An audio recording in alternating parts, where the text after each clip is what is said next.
Jesse Jackson. And, Jesse Jackson is the father and founder of the race pimp industry. And I don't say that lightly. Those of you who lived through Jesse Jackson's peak in prominence, you know exactly what I am talking about. And what happened when I turned on Fox News when I got into the car. I always check. I do all my show prep and everything. I get in my car to go off to get my coffee. I turn on Fox News just to see if there's some breaking news that somehow I missed. And on rare occasions, once every several years, that happens. And today, they were talking about somebody who had passed away, and I didn't hear the beginning because I came in the middle of a conversation. And they were talking about their presidential run, and I'm like, and they're saying all these things, and I'm thinking, who are they talking about? And, I followed all these presidential campaigns. I know who they all are. I followed it. I covered it. I talked about it. Took calls on everything. And who are they talking about? Because this person they're describing doesn't ring any bells. And then they said Jackson. And I said to myself, Jesse Jackson? And then they said the Reverend Jesse Jackson. I'm like, and immediately I thought to myself, well, I'm going to have to go on the air this morning and set the record straight. Jesse Jackson, in my lifetime now, I'm going to go through my lifetime, is one of the worst political people in American history during the period that I've been alive. There's been a lot of bad Democrats throughout American history, but Jesse Jackson was one of the worst.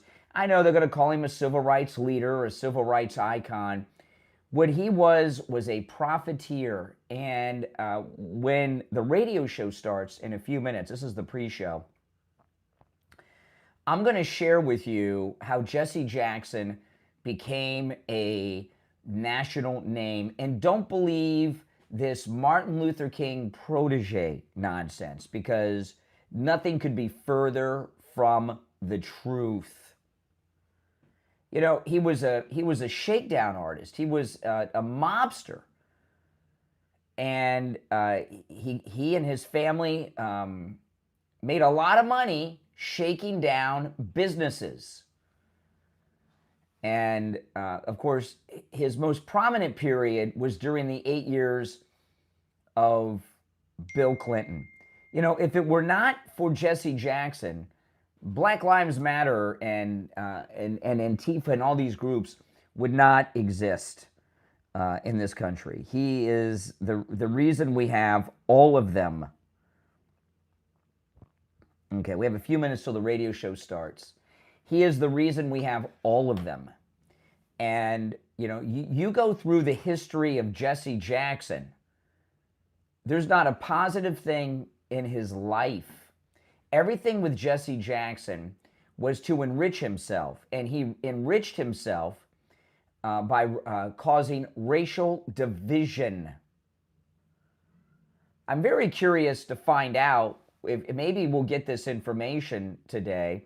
The media are going to cover a lot of Jesse Jackson. I mean, they want to get the Nancy Guthrie story off the news, and they're looking for a transition out. We've got the State of the Union next week. So the media are going to use the Jesse Jackson death to get the Nancy Guthrie story out of the news and try to move into some other things. And everything I have heard so far about Jesse Jackson has put him up on this pedestal. Yeah, they got a picture of him with Martin Luther King, but don't believe any of that nonsense. You're going to get the truth right here on this program. Now, if you would like to share your thoughts on Jesse Jackson, you're certainly welcome to do so. The number's toll-free, 888-465-2631, 888-465-2631. I imagine that the Democrats are going to try, they'll probably want to have a state funeral for him. They'll probably want him to lie in state. in the Capitol. They're going to try to make a big thing about this. You know, the Democrat Party is in big trouble when it comes to black people, right? They've lost their black base. We've been talking a lot about the SAVE Act. They're going to use Jesse Jackson's death to try to defeat the SAVE Act. Jesse wouldn't have wanted it. Jesse wouldn't have wanted it. And they'll probably find a lot of clips of Jesse talking about voter ID and all of these things. I'd be surprised if they didn't. And the Democrats are going to put they're going to put Jesse Jackson on a pedestal. And you know, I don't take to the program and talk this way about people that have just passed away lightly, but that's how bad of a person Jesse Jackson was. And I just cannot sit back and allow to continue what I've been listening to this morning. And it was just over an hour ago that I learned about Jesse Jackson's death, and I'm listening to him be put on this pedestal of greatness as if he is the equal to the great Martin Luther King, who you guys know I'm a big fan and admire Martin Luther King and all of the great work that he did. Jesse Jackson was not that. And when I tell you what Jesse Jackson did to become a nationally known figure, those of you who know. Those of you that don't are going to be shocked. And we've got less than a minute until the radio show begins.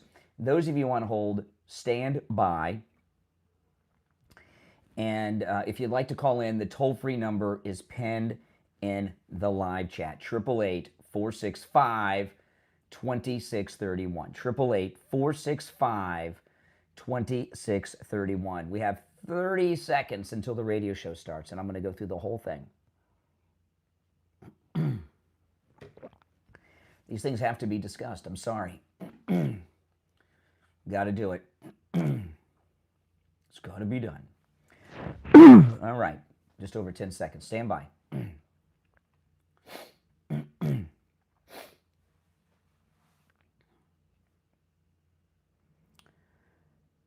Welcome to the program, everyone. My name is Brian Craig, and you are listening to the Steve Kane Radio Show, Florida's longest running radio show on the radio since 1977, celebrating 49 years on the radio. All right, callers on hold, you stand by.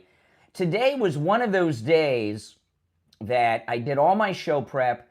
I had everything ready to go, and then there was a breaking news story, and the coverage of it was so perverted, it almost made me physically ill. It really did. And I'm talking about the death of Jesse Jackson. I get in my car this morning to, I do all my show prep, and those of you that watch me on YouTube, I get my YouTube video ready, right? I create a title and a thumbnail, and I've got the YouTube, because those of you, many of you may know this, many of you don't. During the radio show, I live stream on YouTube. So you can see me, a video form. And I usually start that show early before the radio show, sometimes run late after the radio show, continue it. And of course, my podcast is there. Brian Craig Show on YouTube, guys. But I put together my YouTube title and thumbnail. And what I was going to do today is there's been some big stuff about Steve Bannon that's come out that's rather troubling. And maybe I'll get to that today. But that was going to be my lead story, was this very disturbing story about Steve Bannon. But maybe we'll get to that later, or maybe I'll do it on my podcast this afternoon. But I get in my car and I turn on the news, because I always do that just to see, just in case there's been some breaking news I've forgotten or missed. And rarely do they have something that I've missed, but something had just happened, and that was the death of Jesse Jackson. And I have the radio on, and I'm listening to Fox, and I missed the beginning. I came in the middle of a conversation. I didn't hear the name that they were talking about, but they were eulogizing someone, and they had mentioned something about their presidential run in '84, and they were talking about Mondale, and I know it's not Mondale. He's been dead for years. And I'm listening to this eulogy and I'm thinking, who are they talking about? You know, I've followed all these races. I've covered them. I followed them. I've talked about them. And I'm listening to them talk, and I'm thinking, well, I thought, are they talking about Dukakis? I don't know. Who are they talking about? I'm trying to think of all the presidential candidates that didn't win, and I'm thinking, I don't know who they're talking about. And then they said Jackson was 84 years old. And I said, and I'm like, what, Jesse Jackson? And then they said the Reverend Jesse Jackson. I'm like, they were talking about Jesse Jackson? And I'm like, what? I can't believe they're talking about Jesse Jackson this way. So when I heard that, I said, you know what? The lead on the show today has just changed because I'm going to share the truth about Jesse Jackson. And this is something I do reluctantly because Jesse Jackson just died. His body probably is not even cold yet. And it's not something that this is not something I do lightly. But I will tell you this right now. Jesse Jackson, during the period of time that I have been on this earth, Jesse Jackson is one of the most despicable, evil people that this country has seen in the time that I've been alive. And those of you who lived through the Jesse Jackson era, you know exactly what I am talking about. Jesse Jackson is the founder of the race pimp industry. All this garbage that's going on in Minneapolis right now is because of him. You know, and I know they're calling him a Martin Luther King protege in all of this. That is not true.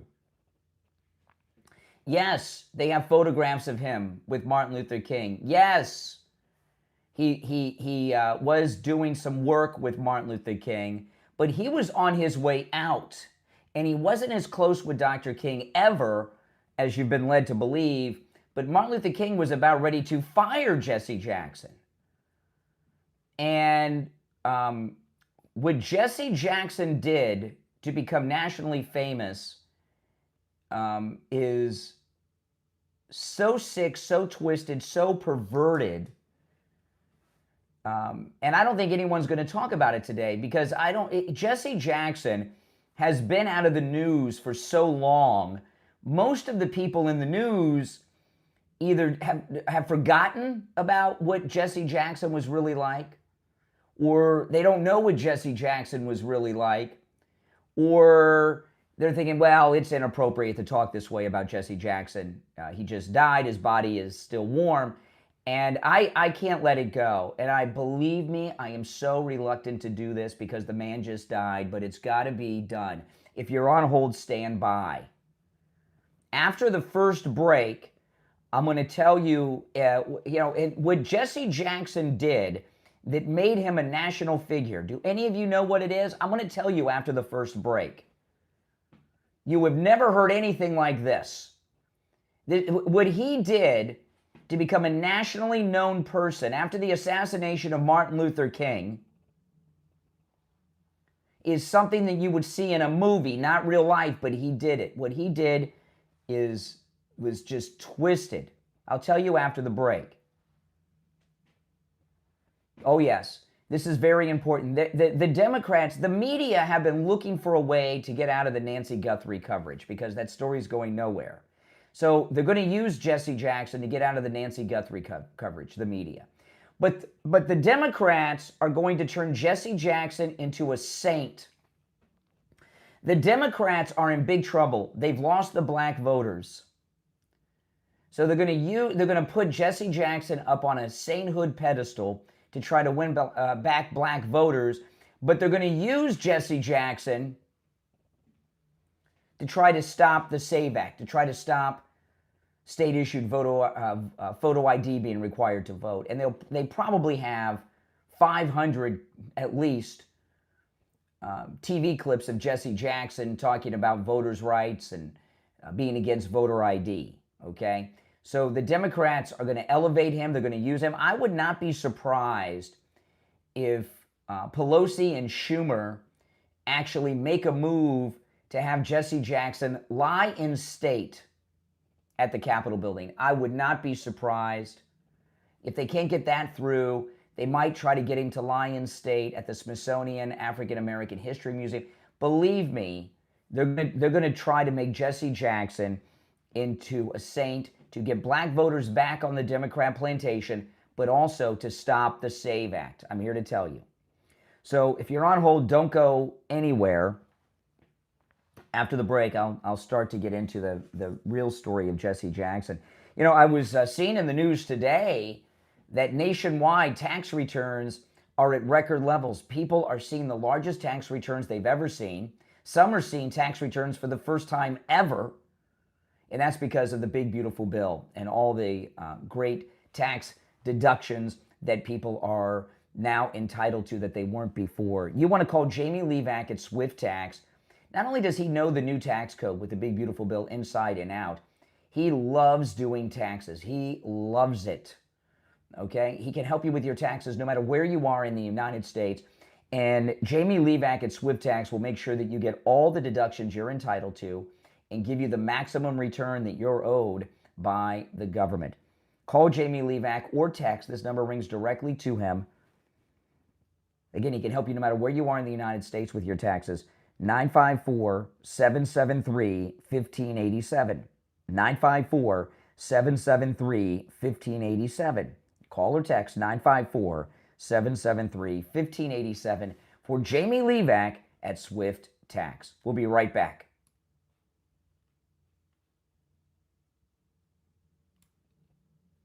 Okay, going to take a quick break here, and I'll be right back with you guys.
All right, we are, let me check the time. We're still in radio station break for just over a minute. So if you're on hold, stand by. When we get back, I'm going to tell you what Jesse Jackson did to make himself a nationally known person.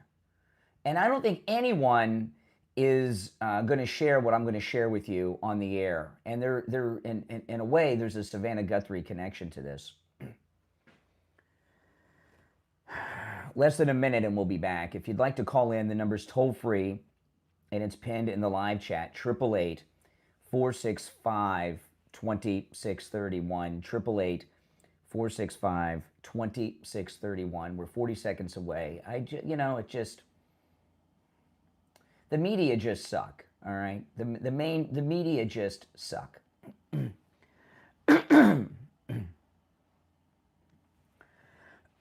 All right, stand by. Here we go, guys. 20 seconds. It's got to be said. Jesse Jackson ruined everything that he touched.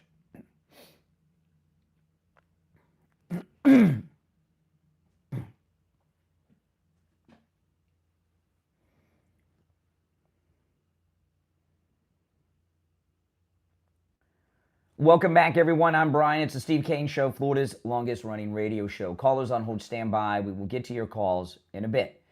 Okay, so Jesse Jackson has died. I'm listening to him being put on this pedestal of sainthood in the media, and I know what the Democrats are about to do with Jesse Jackson. They're going to try to use him to stop the SAVE Act, and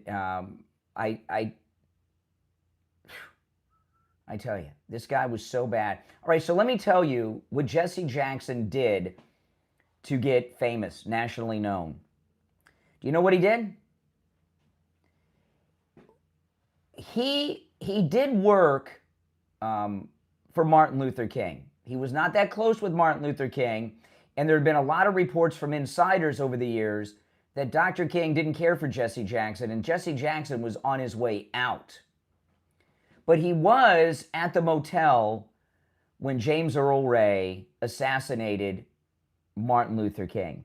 He wasn't up there on the balcony or in the hotel room. He was down by the swimming pool.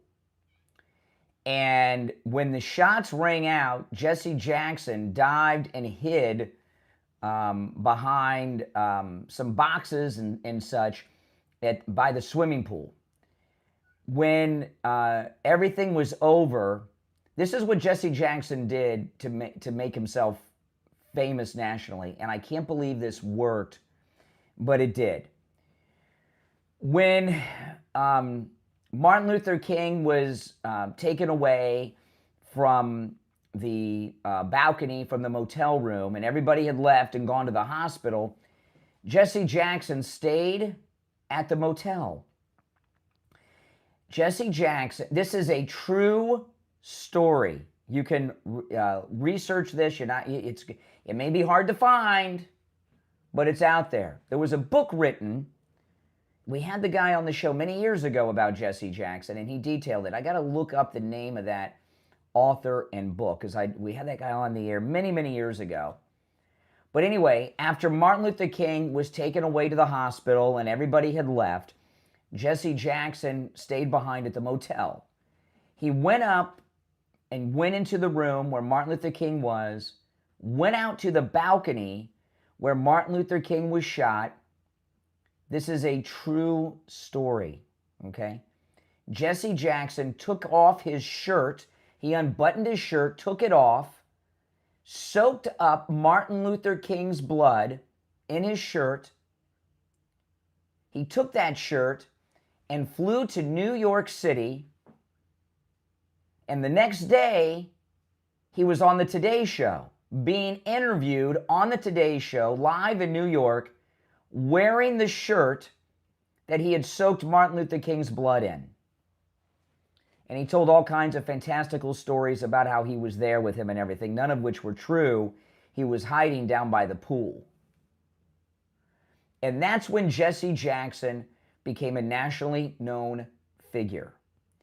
And what Jesse Jackson did from 1968 all the way into the early 2000s was he gave birth to what later became known as the race pimp industry. I know they call it civil rights. He was not a civil rights leader. He was a profiteer. And from 1968 until he was no longer able to, he spent his life shaking down mostly companies for money. Jesse Jackson would find a company with deep pockets. He would concoct some racial discrimination issue that they were involved in. And then he would go to them and say, we had the Rainbow Push Coalition, that if you make a very large donation to the Rainbow Push Coalition, this will all be forgotten. But if you don't, I'm going to have my people out front protesting, calling your company a racist company. He did that for decades. He did that for 40 plus years. and he made himself rich doing it. And what he if it were not for Martin Luther King, blood on his shirt that he soaked in there,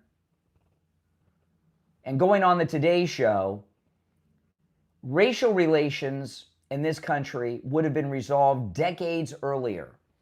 Jesse Jackson and the disgusting racial division that he brought for 40 plus years in this country kept blacks and whites at each other's throats for those decades just so he could make money.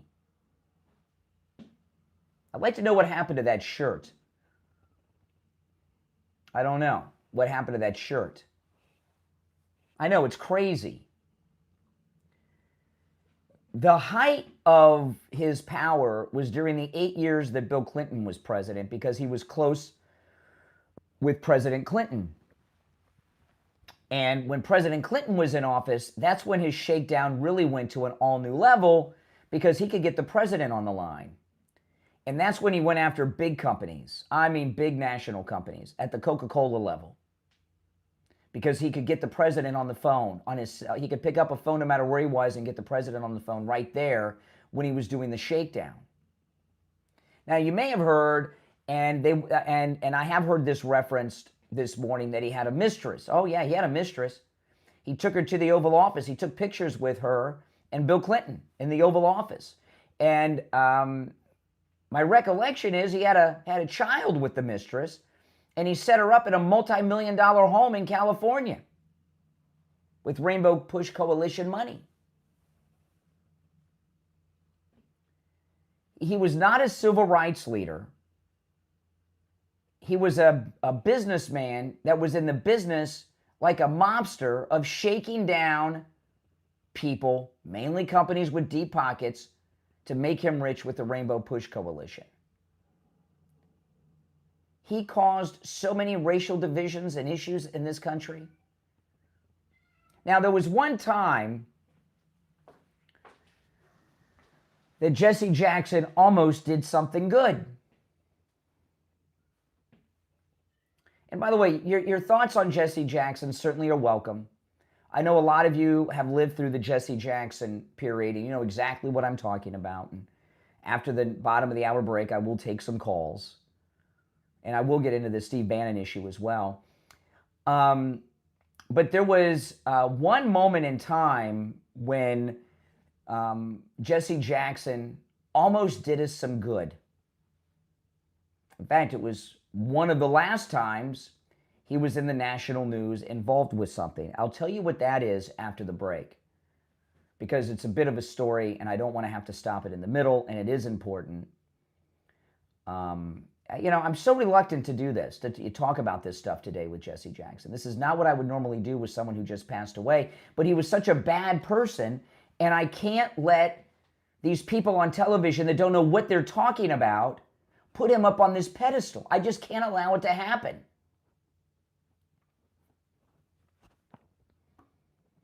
And I'm not going to allow it to happen.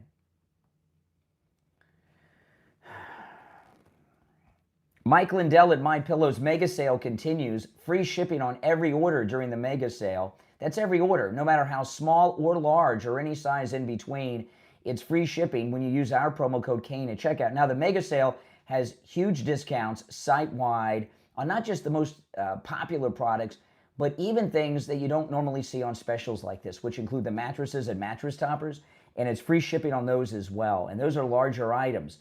So, you know, I have a MyPillow mattress and the mattress toppers. They are life-changing. If you think you need a new mattress, get the 3-inch MyPillow mattress topper. It is free shipping on every order, no matter how large and no matter how small, with our promo code Kane at checkout, Kane at mypillow.com. And there's just incredible deep discounts site-wide. I'm not going to go through the deals because they're great, and you know how great the MyPillow products are, but it's free shipping. The free shipping will end without notice. This does not come around often. It's time to take advantage of this while it is still there. With our promo code Kane at checkout, Kane at mypillow.com. It's free shipping on every order during this mega sale. You can also order by phone, 1-800-716-4879. 1-800-716-4879. 4879, promo code KANE, Kane. All right, we'll take our break for the bottom. When we come back, I'll tell you he almost did some good. The last time I remember him really being in the national news, but something happened and he didn't do good. Something else happened, which probably meant Jesse got paid. He was about to do something really good for us, and then he didn't. And when Jesse did something, you know why? Jesse did everything for the same reason, and only one reason. Jesse got paid. So I'll tell you what that is when we get back. It's the Steve Kane Show, Florida's longest running radio show. My name is Brian Craig. Don't go anywhere. We'll be back right after this.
All right, we'll be back in less than a minute, and I'll tell this last thing when Jesse almost did some good.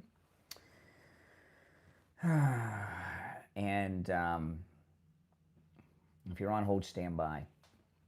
If you'd like to call in, the number's toll free, and it's pinned in the live chat. And I will get to the Steve Bannon story because that's got to be talked about.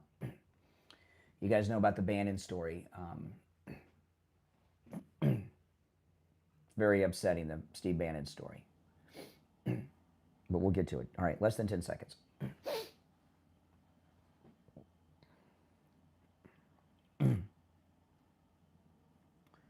All right, welcome back. Callers on hold, you stand by. I'm Brian. It is the Steve Kane Show, Florida's longest running radio show. Okay, so Jesse Jackson, there was one instance he almost did some good, but then he didn't.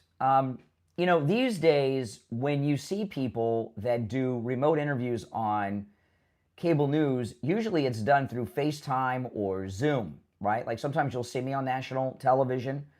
You know, I can do those from anywhere. As you see people doing national interviews from their cars and such. But when Obama was running for president the first time, we didn't have all that stuff that we have now. You still had to go to TV stations and do things via satellite from the TV stations. And there were these, and what happened is they would have satellite time and they would record these feeds all day for hours. When Obama was running for president the first time, this you know, going back, it's been a while. This had to have been during the primary when he was still running against Hillary Clinton. Jesse Jackson had done an interview with Fox News about something via satellite from somewhere. I don't remember what the interview was about, but it's not important. And it was, you know, he did this interview and that was it. And it was a Thursday or a Friday when this had happened. Anybody remember this? This was such a huge national story and scandal at the time. So nobody, he was talking with someone that was in the studio with him about Senator Barack Obama. Senator Barack Obama.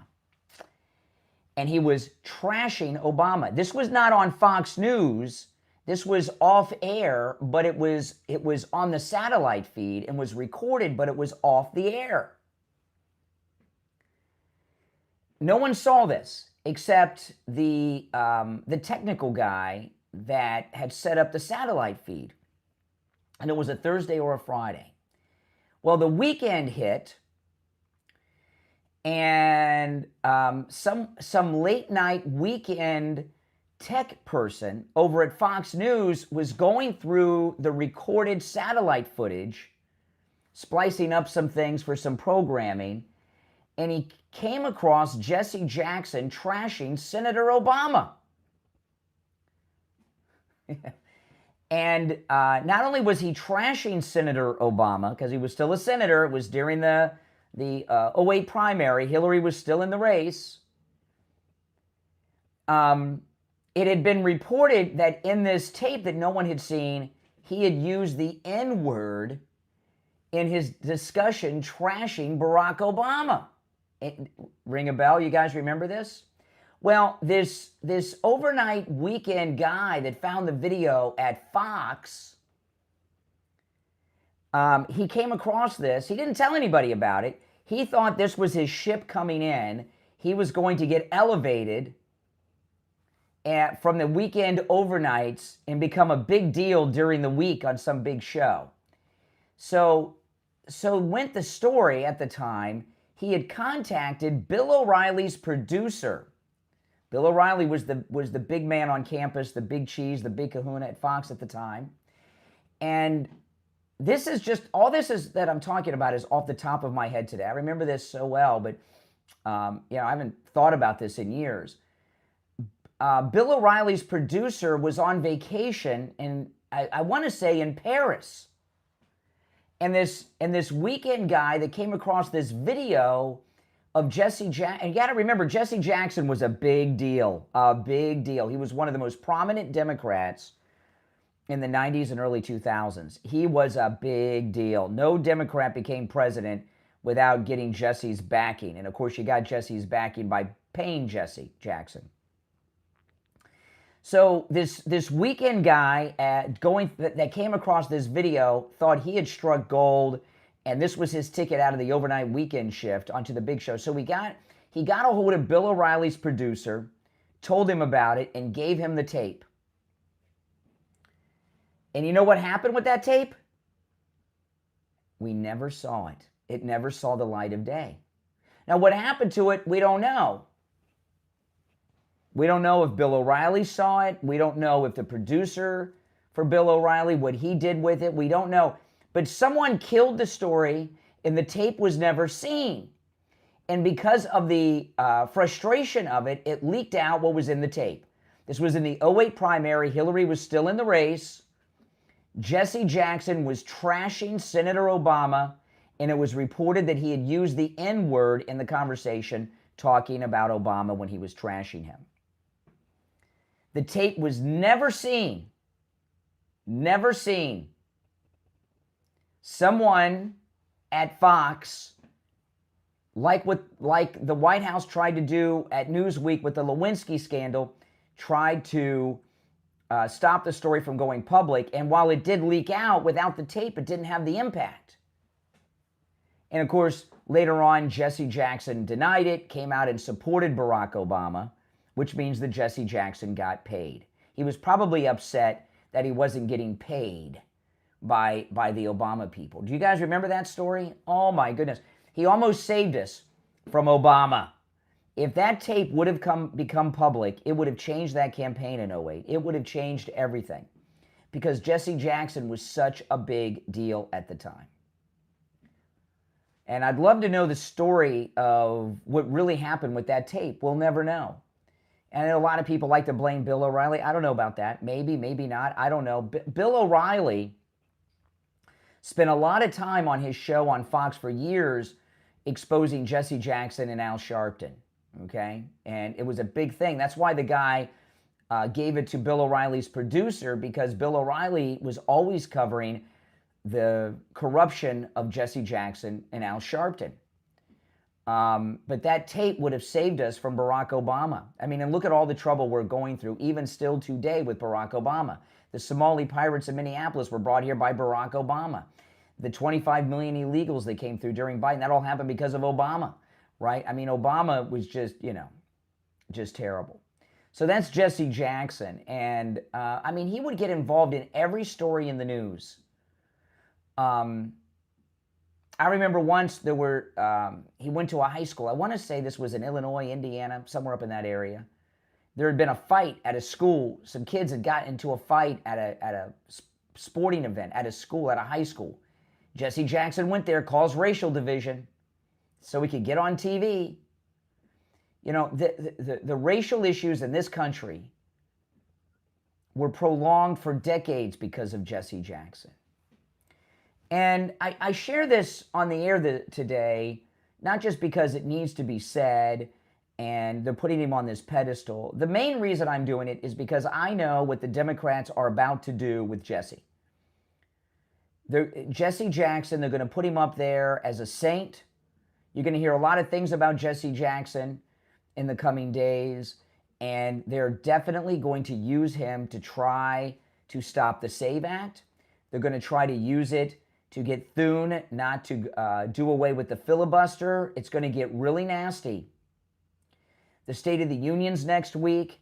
I would not be surprised if the Democrats find some way to turn it into a Jesse Jackson memorial next week. But you know the truth about Jesse Jackson. And I hope Steve's with us today because I know he'll have some strong opinions about Jesse Jackson. And,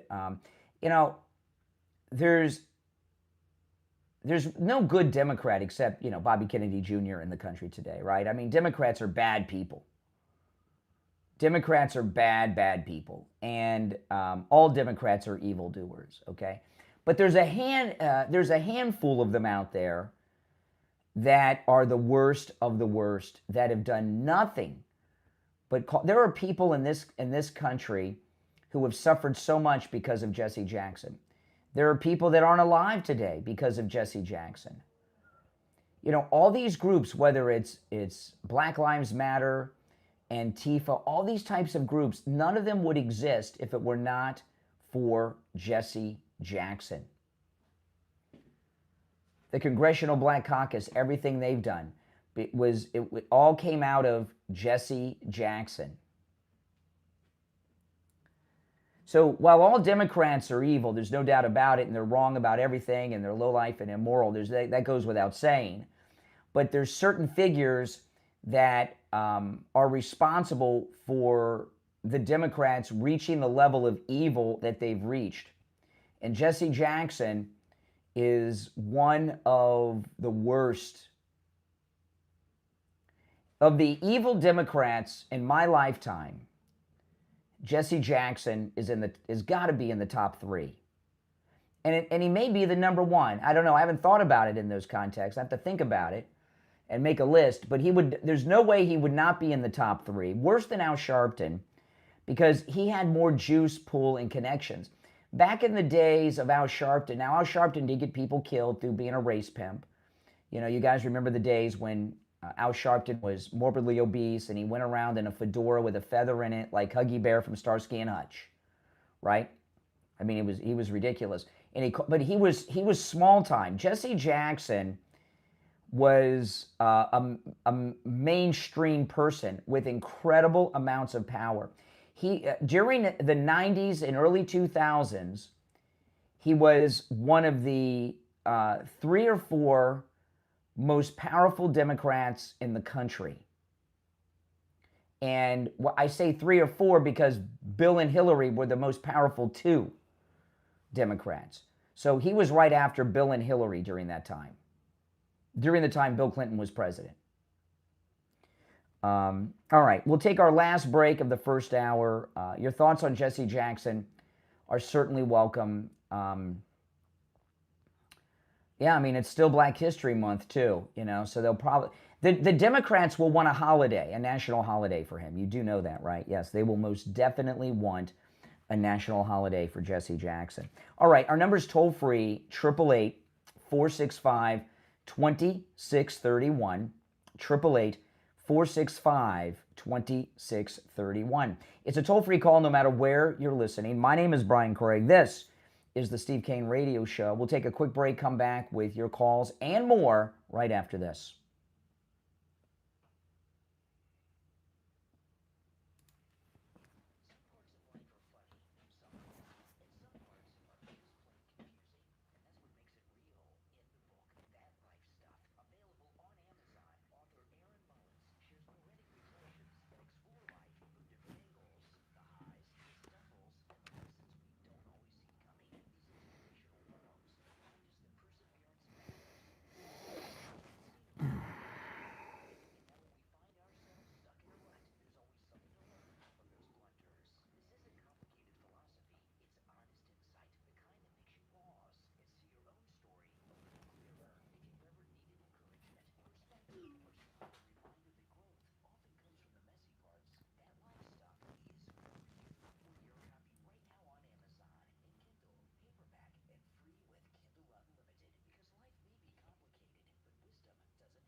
All right, we'll be back in about 35 seconds. We're still in radio break. If you're on hold, stand by. I will go to the phones.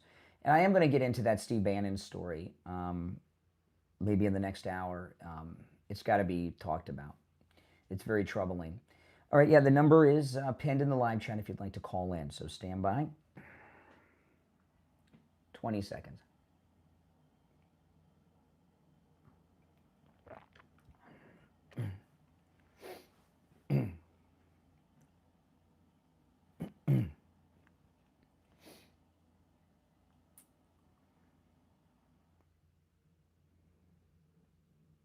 We're back. I'm Brian. It's the Steve Kane Show. You're on the air. What's your name? Where are you calling from? My name is Scott. I'm calling from Kansas City. Hey, Scott. Yeah, I've got a grudge with Jesse Jackson for a particular reason. We, at my alma mater, way back, had a winning football coach. His name was Lou Holtz. Mm-hmm. He led our college all the way to the Super Bowl. Not the Super Bowl, but the Orange Bowl. His people, not Jesse Jackson directly himself, but his people spread the word around, and it got to our school, and it was done on purpose, that Lou Holtz was friend with Senator Jesse Helms. Oh, my goodness. Senator Jesse Helms had just made a big fuss that Martin Luther King's had collaborated with communists. Mm-hmm. That word got to the players on the Arkansas Razorbacks, and the whole program collapsed. Yeah. I was there when Arkansas played TCU, Texas Christian University, which it was an easy beat in the past. I mean, it was the A-team versus junior varsity, but TCU won because Lou Holtz had blown his confidence. So, and that's so what Jesse had was, he had representatives that, he would go in for the big lift, the big deal, right? He was like the big guy. But he had people that worked for him, and they would do what you're doing. They would see something in the news. It's almost like Jesse would get, like I do my show prep in the morning going through the news. It's like Jesse Jackson and his team would get together and go through America's newspapers to find out who they could shake down for money.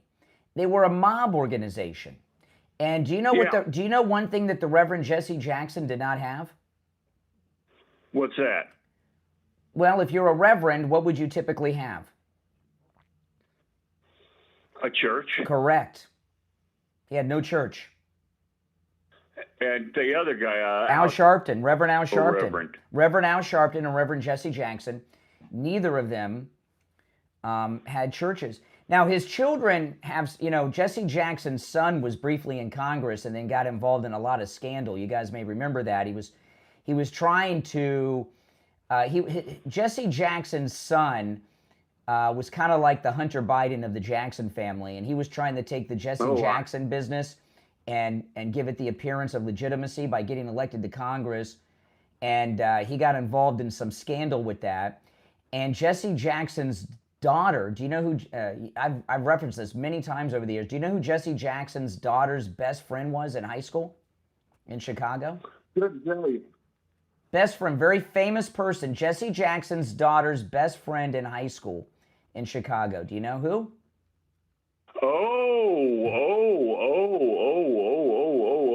Yeah. So that's the Obamas. Michelle Obama.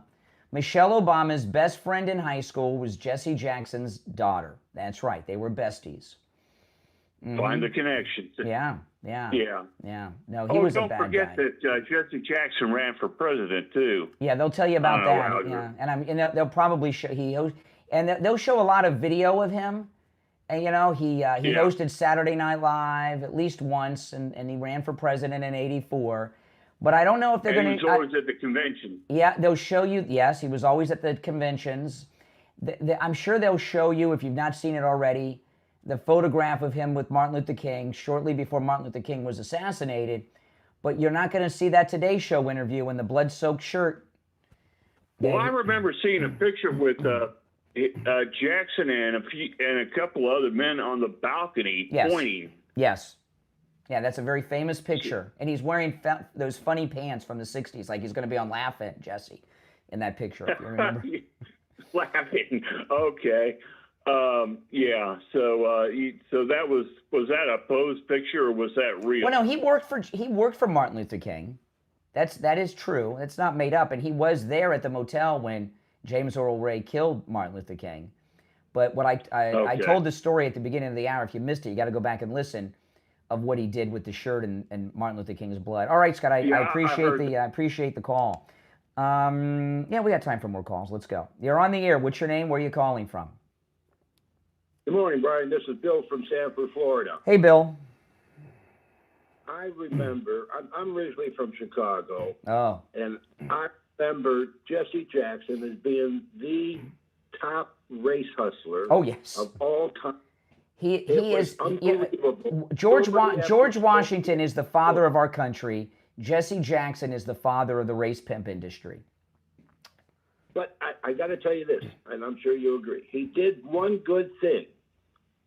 He praised Donald Trump as for being the one responsible for hiring the most minority people on his construction jobs. That is true. Else that is true. New York City. So President Trump probably had to make a donation to the Rainbow Push Coalition to get that endorsement. Well, at least he did one good thing. Yeah. that is true. It was no, you're right. No, you're absolutely correct. That is true.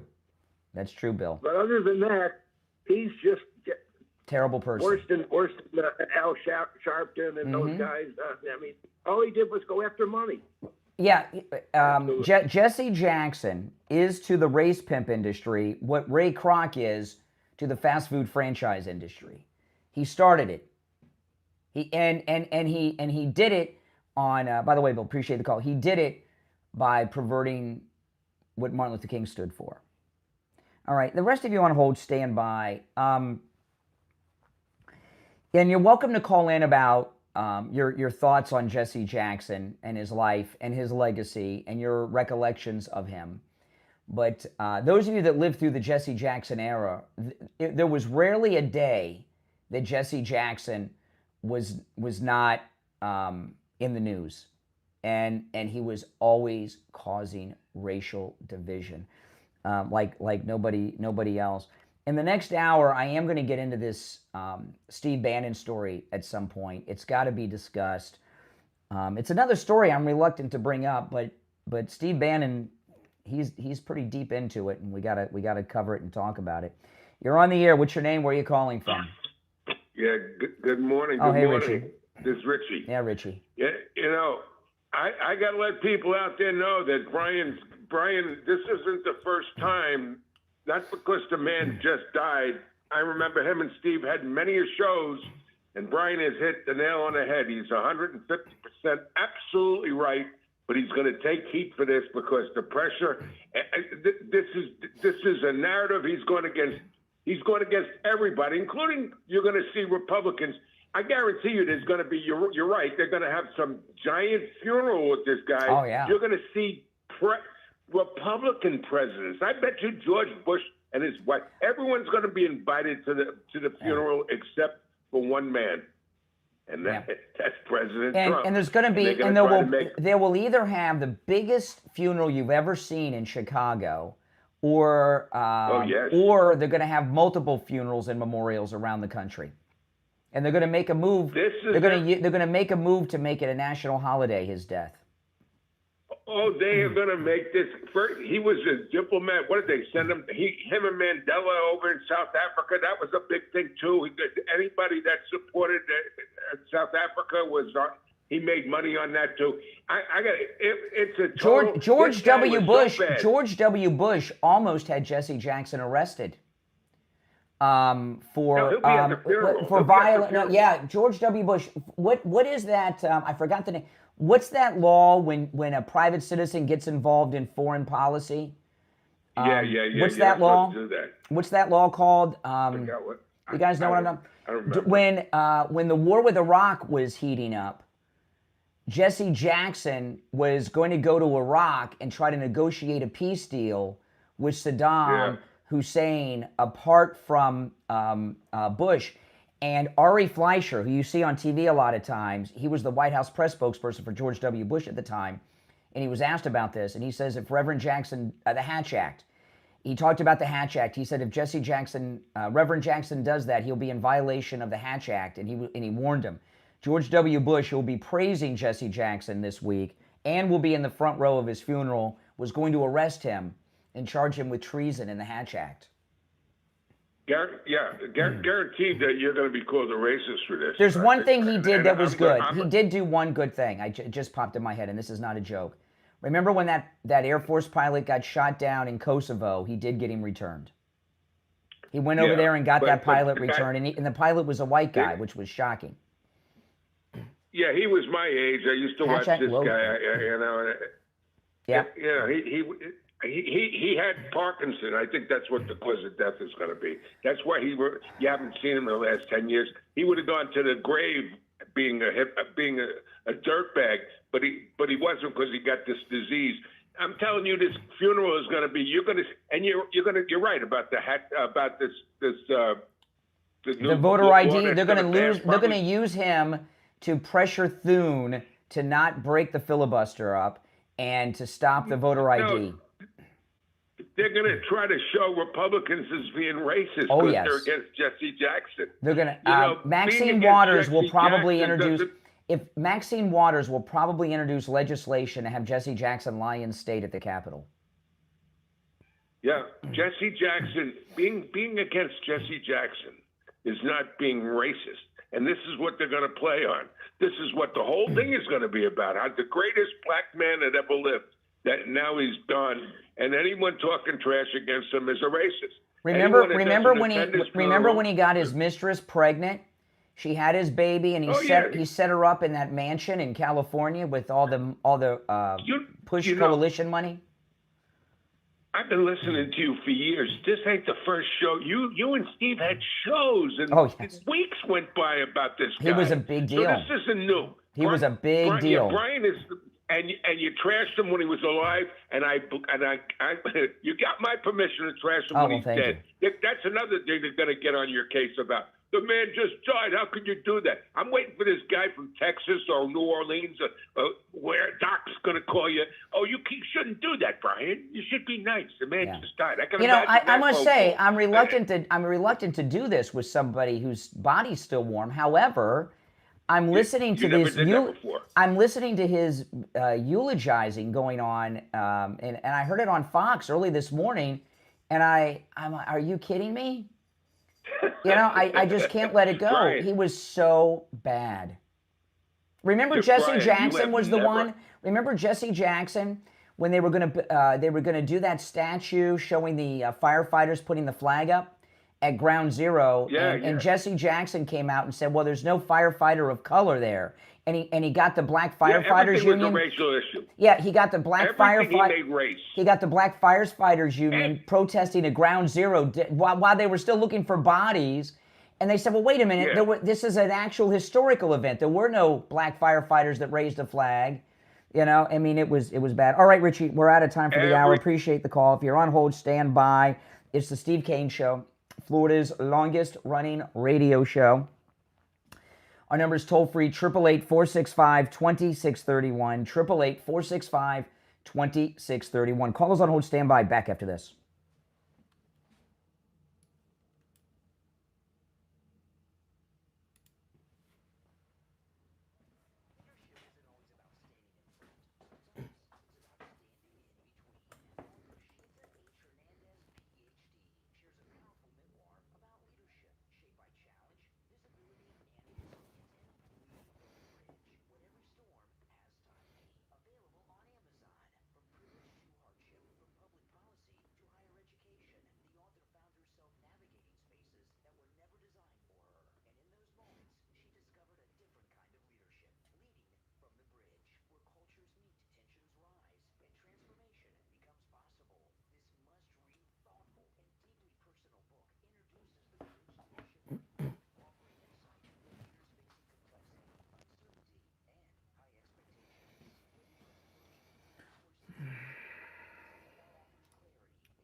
All right, we're less than a minute away.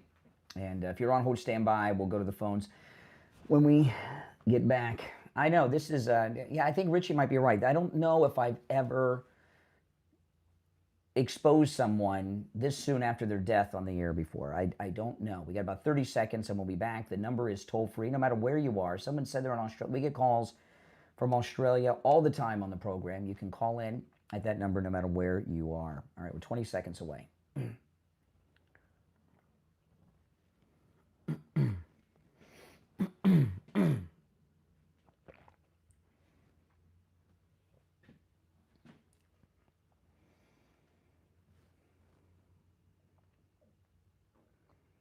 We're back. Hour number 2 has begun. It's the Steve Kane Show, Florida's longest running radio show. My name is Brian Craig.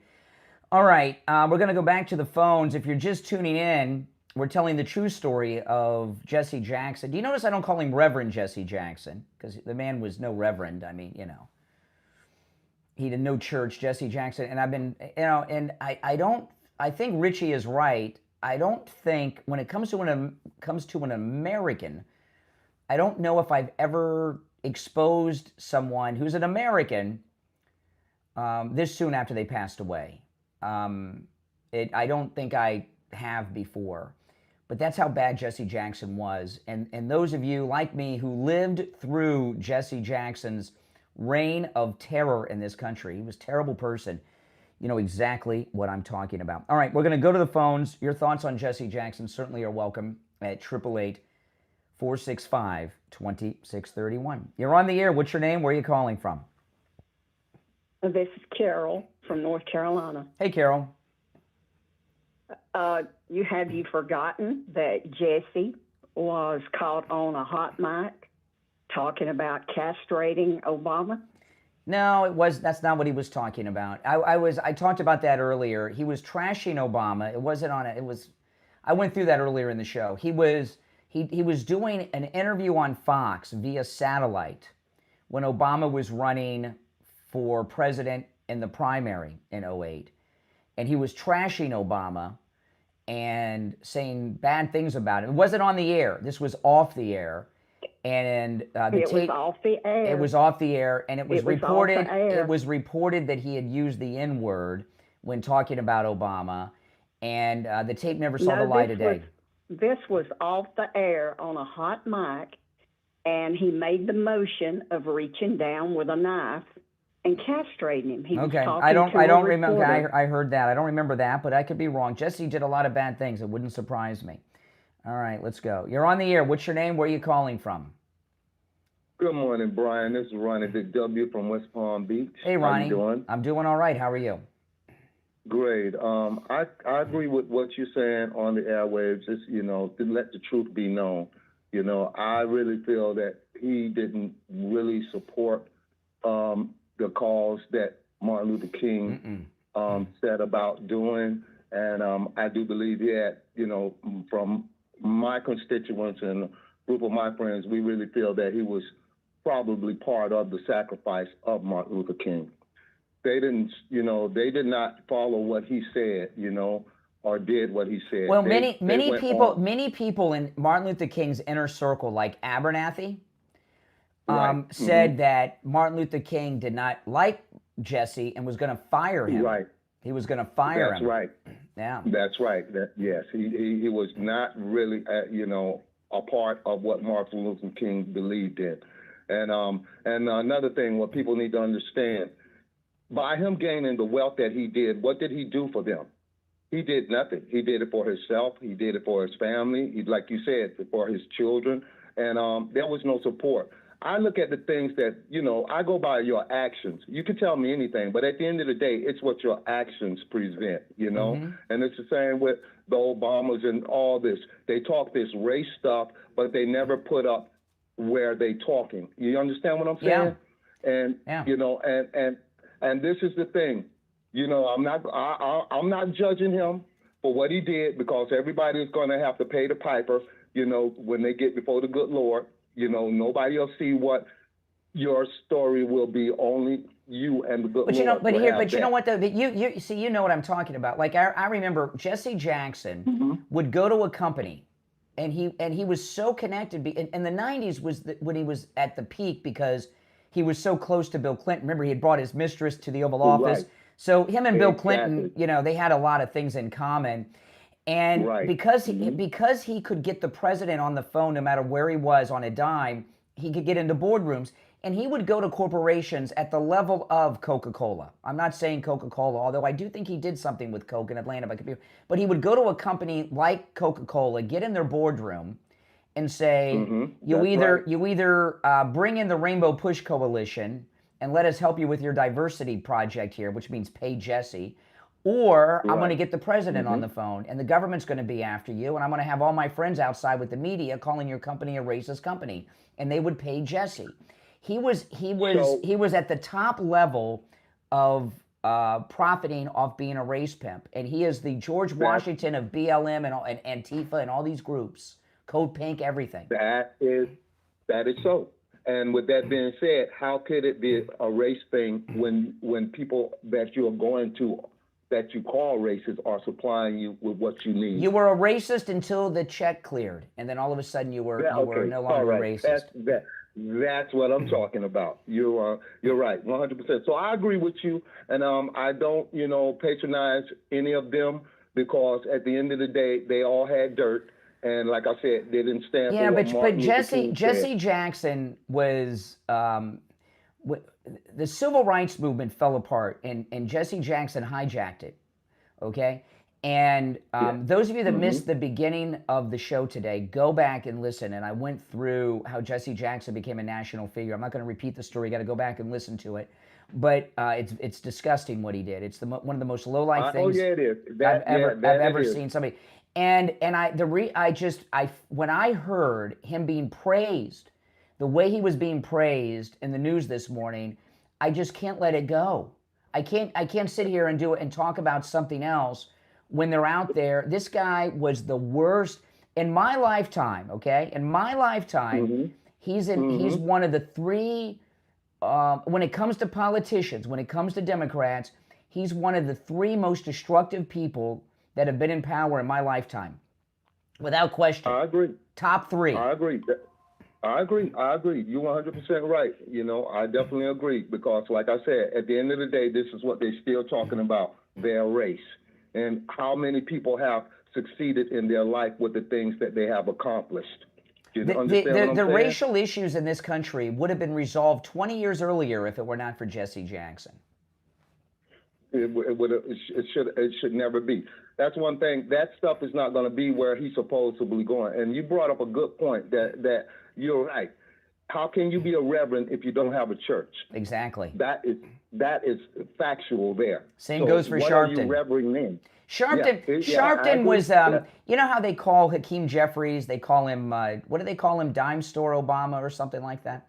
Al Sharpton was kind of like a dime store version of Jesse Jackson. Jesse Jackson was the mainstream legitimizing at a corporate level race pimping in this country. Right. It was always business about that. But anyway, my brother, you take care, and I appreciate the truth coming out. All right. Appreciate the call. All right. Let's go. You're on the air. What's your name? Where are you calling from? This is Victor from Silver Spring, Maryland. Hey, Victor. I remember the beef he had with Budweiser beer. Oh, yes. He was complaining there weren't enough black drivers or something that. Yes. And he said, this Bud's a dud. So the Budweiser people invited him to talk. So they put him in a room with a huge notebook, and in this notebook was all the dirt that they had on Jesse Jackson, and boy, did he back down. I remember that. This Bud's a dud. Yeah. So that's what he did. Anyhow, he was at the time. We used to talk about this at the time. He was a shakedown artist. Yes. And he would shake down corporations. He didn't mess around with government too much, but he would go to corporations because they have deep pockets. Yes. Yeah, he was a shakedown artist, and if he didn't get his way, he would cause trouble for the company. He had the most successful mainstream shakedown operation probably that's ever existed in this country because it was legitimized. It wasn't something done like the mob behind the scenes in secret. He was on CNN doing it. Yes. All right, Victor. But you made some good points. All right, appreciate the call. If you're on hold, stand by. If you have some memories of Jesse Jackson, they're certainly welcome. The number's 888-465-2631. I want to talk about Tom Laporta at Laporta Roofing. You know, Tom Laporta at Laporta Roofing, we found him because Steve Kane had a wet spot on his ceiling and ignored it, and it got really bad. And, you know, Tom Laporta will never sell you a roof you do not need. And what that means is if you need just a simple repair, he will do it. No other roofer says that. Just Tom Laporta at Laporta Roofing. He can handle a job on any type of structure, residential, commercial, municipal. He works with every type of roofing material. And he can handle the job of any size, whether it's a small single-family home or a large single-family home or an apartment building or a single office building, or it's an HOA with 500 units. He can handle a job of any size. Give him a call. He covers both the east and west coast of Florida and everywhere in between. This number rings directly to Tom Laporta, so you can call or text 954-604-4602. Online at laportaroofing.com. The number at laportaroofing.com is the office number. If you want to reach the owner of the company, Tom Laporta himself, directly, call or text 954-604-4602. 954-604-4602. We'll be right back.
All right, we're still in radio station break for just over a minute. If you're new, make sure you subscribe.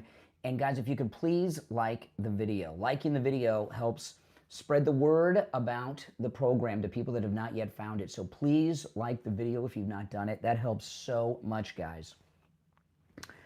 It really does. And those of you that have used that boost, I really appreciate that. That boost helps a lot too, spread the word about the program. If you're on hold, stand by. If you'd like to call in, we'll be back in less than a minute. The number's toll free and it's listed in the live chat. 888-465-2631. 888-465-2631. Oh, they will have memorials nationwide for Martin Luther King. I mean, like he's Martin Luther King. And he's not. Very bad person. He's not a Martin Luther King, even though they're going to portray him as that. We're going to get about 20 seconds.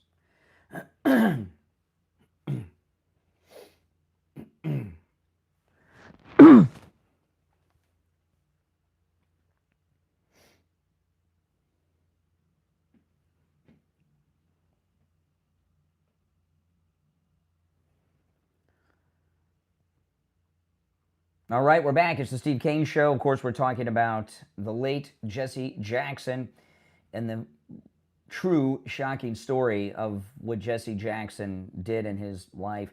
You're on the air. What's your name? Where are you calling from? Linda in Fort Lauderdale. Hey, Linda. Hi there. The most Reverend Jackson paid $4,500 a month in Hancock Park, where Muhammad Ali and Mayor Bradley lived. That was from the Rainbow Coalition. What do you mean? $4,500.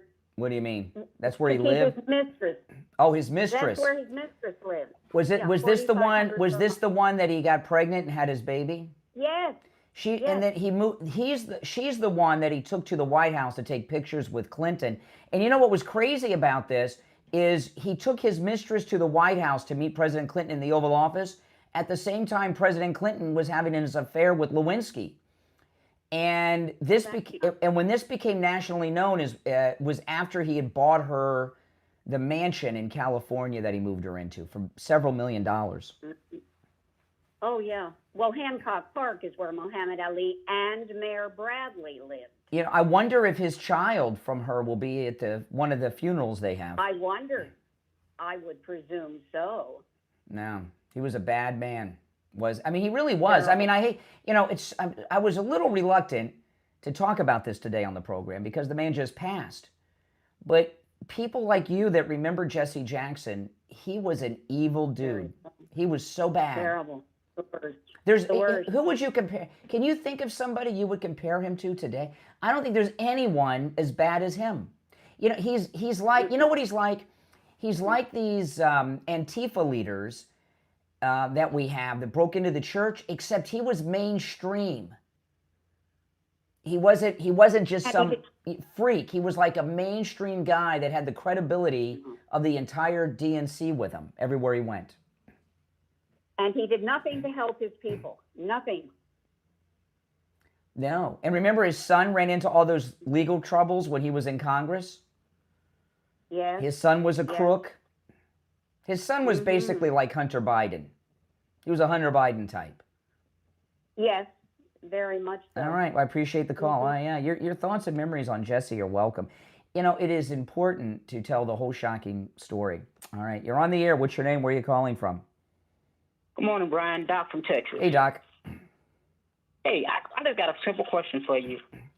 I don't know if you may not want to answer it. You can answer it. If you do, you don't. Why do you hate black people so much? What a stupid question. You know my daughter's black, right? I mean, do I have to say that again? My daughter's black. You know that. Why do you hate us so much? If I hate black people, why do I have a black daughter? Because that's your excuse. That's your excuse. Excuse because for what? All I want to know is why. This morning, I was trying to call your show earlier, but I couldn't get through, so I was trying to call now. Well, the way you talk like Jesse Jackson. Why can you just don't say nothing about Jesse Jackson and go on with your other story you had this morning? Because my lead story today was going to be this latest incident with Steve Bannon, okay? Something came up with Steve Bannon, and I had my whole show set up. That was going to be my lead. And on my YouTube channel, the title and thumbnail on my YouTube video today was about Steve Bannon. And then I go to get coffee. I get in my car. I find out about Jesse, and they're praising this guy like he was a saint. He was worse. He was worse than Barack and Michelle Obama. Bro, again, why do you hate us so much? Why do you can't stand that black people? Is so weak and stupid. That is so weak and stupid. You are a racist. Excuse me, I'm speaking. So you can't counter anything I've said in the last 90 minutes about Jesse Jackson. So you're just going to try to say that to discount what I said? You know what? I didn't even listen to your whole show because I just. You said you were trying to get in earlier. I did. And all right. Well, tell us something good. Tell us something good about Jesse Jackson. I'm not going to even speak. You don't know anything about. You don't know anything about him. Yes, I do. All right, get off the phone. He doesn't even know anything about Jesse Jackson. You're on the air. What's your name? Where are you calling from? My name is Hector. I'm from Orlando. Hector in Orlando. What's on your mind? Didn't you say there was a connection with Michelle Obama and Jesse Jackson's daughter or something like that? Michelle Obama, yes. Michelle Obama's best friend in high school was Jesse Jackson's daughter. And when Michelle Obama was in high school, she used to hang out at Jesse Jackson's house in Chicago with her bestie, Jesse Jackson's daughter. Big Mike. Yeah. Big Mike. But that was her best friend in high school, Jesse Jackson's daughter, which tells you what you need to know about Michelle. You know, and how connected Michelle Obama was. You know, the Obamas didn't just come out of nowhere. Michelle, like Hillary, was very well connected with the Chicago machine. All right, the rest of you want to hold standby. Now, if I've been unfair to the Reverend Jesse Jackson, you're welcome to call in and share the goodness that he did. Doc from Texas couldn't do it, obviously. But he did get that pilot returned from Kosovo. Was it in Kosovo? I'll give him that. Okay, he did one thing in his life, but that probably would have happened anyway. But if I'm being unfair to Jesse Jackson, you're more than welcome to call and share the goodness of Jesse Jackson and eulogize him. I'm open to that, you know. That hasn't happened on the show today. We've been taking a lot of calls. Phones have been so busy, Doc couldn't even get in earlier, he said. The number's toll free, 888-465-2631. I want to talk about Coastal Weight Loss Secret. Oh man, I'm so excited. We are just over a month away from our 10th annual MAGA cruise, and I'm lighter than I was on the last cruise, guys. So those of you that saw me on the last cruise, I lost about 25 pounds on the last cruise, but I lost more weight even since then. So those of you that were on last year's cruise that saw me in the swimsuit and everything when we were out snorkeling out in the islands on our catamaran cruise, this year I'm even thinner than I was last year. I lost more weight. I kept it all off. Thank you, Dr. Zuckerman and Coastal Weight Loss Secret. And you can too, guys. Listen, I lost 25 pounds in 3 weeks. So you can do it too. Look good. Lose that weight. Coastal Weight Loss Secret can help you no matter where you're located. And remember, there's no surgery, no working out. You don't have to starve yourself. No shots, no injections. No pills. It's all natural. Give them a call and schedule your no-charge consultation. 561-247-6300. 561-247-6300. That's 561-247-6300. And online, coastalweightlossecret.com. We'll be right back.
If you're on hold, stand by. Please like the video. If you've not already liked the video, guys, please like the video. That helps so much. Spread the word about the channel, liking the video. Oh, man, I tell you. You know, if I'm being unfair to Jesse Jackson, you're welcome to call, okay? If there's something good to be said about him. All right, we're a little more than 10 seconds away. We'll be back. If you're on hold, stand by.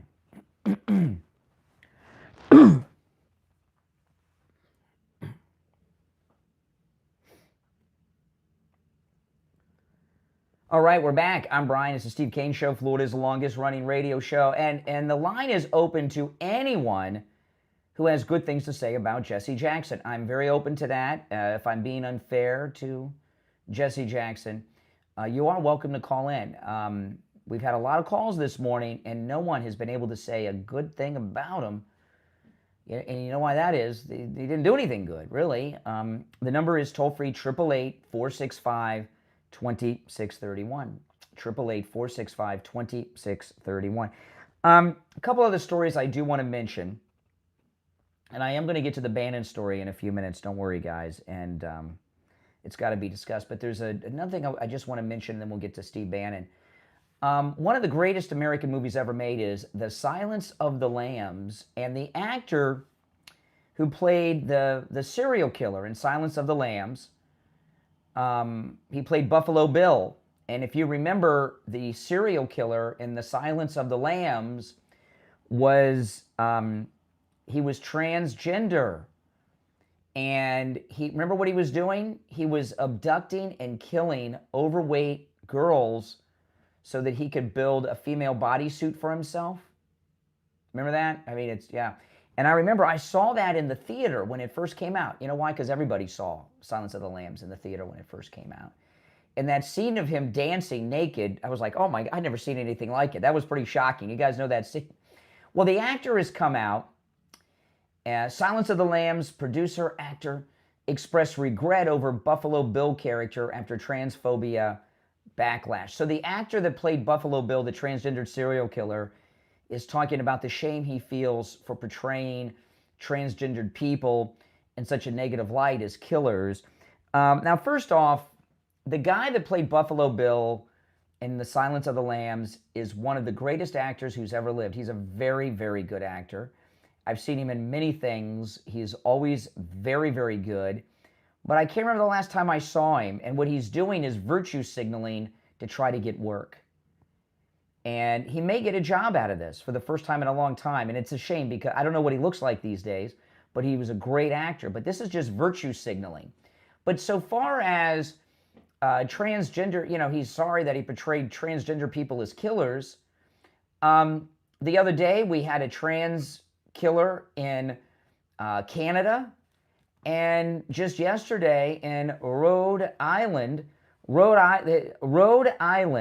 transgender hockey game shooter identified, and it was a trans killer, a biological man, and he went nuts. And it says here this is in the Gateway Pundit. The transgender man who shot and killed 3 members of his family during a high school hockey game in Rhode Island on Monday has been identified as Robert K. Dorgan, age 56, of North Providence, who went by the name Roberta Esposito or Roberta Durango and identified as a woman. So Buffalo Bill may be out there saying he's ashamed of portraying trans people as killers, but we've had 2 mass trans killers in just the last couple of days. Here's the local news out of Rhode Island.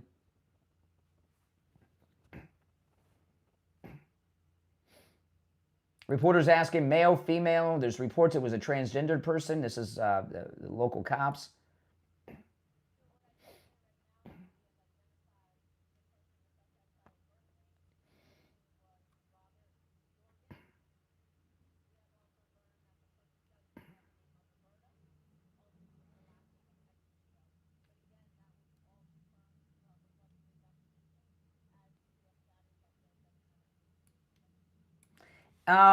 I don't agree with that.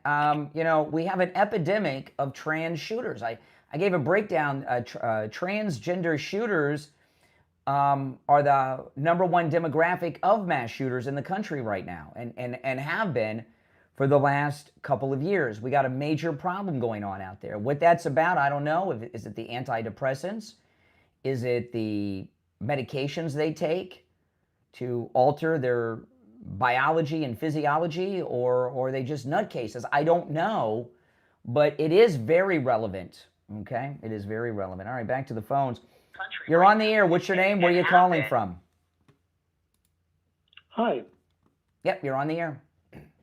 Hi, this is Paul from Knoxville. How are you? All right, Knoxville, Tennessee. What's up? I just wanted to point out, not that it's the biggest deal, but the Buffalo Bill character in Silence of the Lambs, he was actually a transvestite, not a transgender. What's the difference? The transvestites, coming from vestism, has to do with wearing clothing. They want to dress as an opposite gender. A transgender wants to medically, surgically alter themselves to become a different gender biologically. I don't know. It seems about the same thing in No, that it doesn't make a big difference. No, it doesn't. It's not the biggest thing, but are you a transgendered person by chance? Oh God, no! Oh goodness, no! I mean, it's all a lot of poppycock. Okay, the reason I ask is because I mean you're splitting hairs on this a little bit, so it just seems like you've got some personal interest in it. Oh no, not at all. I wouldn't want that to be understood at all. It's just if you read Thomas McNally's book. Well, the book, I haven't read the book, but I've seen the movie like 500 times like everybody else. And he was making a bodysuit. Yeah. He was making a bodysuit so he could transform into a woman. Right. But the movie poster had a butterfly. He did want to become a woman. But if I remember correctly, you know, and this was kind of a I don't know about a remake, but it was a ripoff of the movie Manhunter, which was also about Hannibal Lecter. And I can't remember if it was Manhunter or The Silence of the Lambs, but he had been, I think it was Silence of the Lambs, he had been denied sex change operation surgery. Remember, he was a patient of Dr. Lecter's? What Lecter said was that he would be likely a candidate if they were to look at those places. Now again, I'm just going by the movie, which I've not seen in a while, but Dr. Lecter in the movie had said that, but I think he also said that he very well may have been denied the sex change surgery, and that was something they were looking for. And he in their investigation, them to go to those clinics, the three major clinics, and use that as a source to look for him. Yes, but he didn't mean that to say that he knew for a fact. You know, I think he called him like a garden variety. He was a patient of Dr. Lecter's. Buffalo Bill was a patient of Dr. Lecter's, I believe, wasn't he? Pretty sure, at least in the movie. Benjamin Raspel was. And what was Buffalo Bill's connection to him? Benjamin Raspel was the flautist. Well, I don't know. Listen. I think we can agree on this, though. We got a problem with trans shooters in the country and in the world, right? I mean, we've had two mass shootings in less than a week with transgendered shooters. The one in Canada, and now this one in Rhode Island. So there's a problem. And why do you think so many trans people are getting involved with becoming mass shooters? I think it's demonic. I mean, I really think that Satan has a grip on these people. I really do. Yeah. You don't go around killing like that unless Satan has got his claws on you. I guess you have to be really, really, really, really evil, like beyond evil. All right. Well, appreciate the call. You added some to the conversation. All right. We got all kinds of people with all kinds of expertise out there. You never know. It's our audience. See, before the internet, we had this audience. All right. The number is toll-free, 888-465-2631. Still looking for someone to say some good things about Jesse Jackson. You're on the air. What's your name? Where are you calling from? Hi, Joellen from Fort Lauderdale. Hey, Joellen. Yeah, I don't want to get away from the Jesse Jackson story. Yeah. You know, that's huge. I'm glad you're bringing it out. I'm sure not many will. But about that movie, I love that movie. That was one of my favorites. But I definitely think there's a difference between transvestites and transgender. I went to church with this one guy, and he came out one day to me and told me, that he likes dressing up his women. He gets really excited doing that. But, I don't think for 1 minute he ever wanted to change his sex. So I definitely we think used there's to a have on difference in the that. show here on the Steve Kane Show, we used to have a guest. They've had to have passed away because they were pretty old at the time. But there was one of the leaders in the Democrat Party in Broward County, the Broward County Democrat Party leaders. One of them was a man who went by the name of Diane Arnold. Anybody remember Diane Arnold, you guys? And Diane Arnold, I don't remember what his birth name was, but his wife died. I'm not joking. And he started wearing her clothes. And he was always, are you back with us, Joellen? Okay, hold on. Are you there, Joellen? Okay, yes, I thought I was. am. Okay, yeah, so Diane Arnold, he started wearing his wife's clothes, and he used to come in all the time.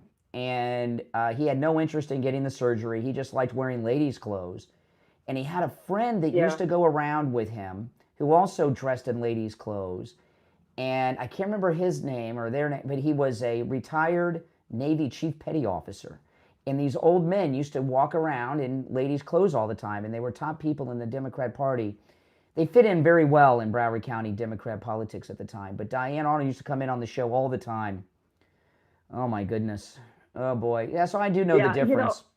Why do you think so many trans people are mass shooters? Why are so many trans people killing people?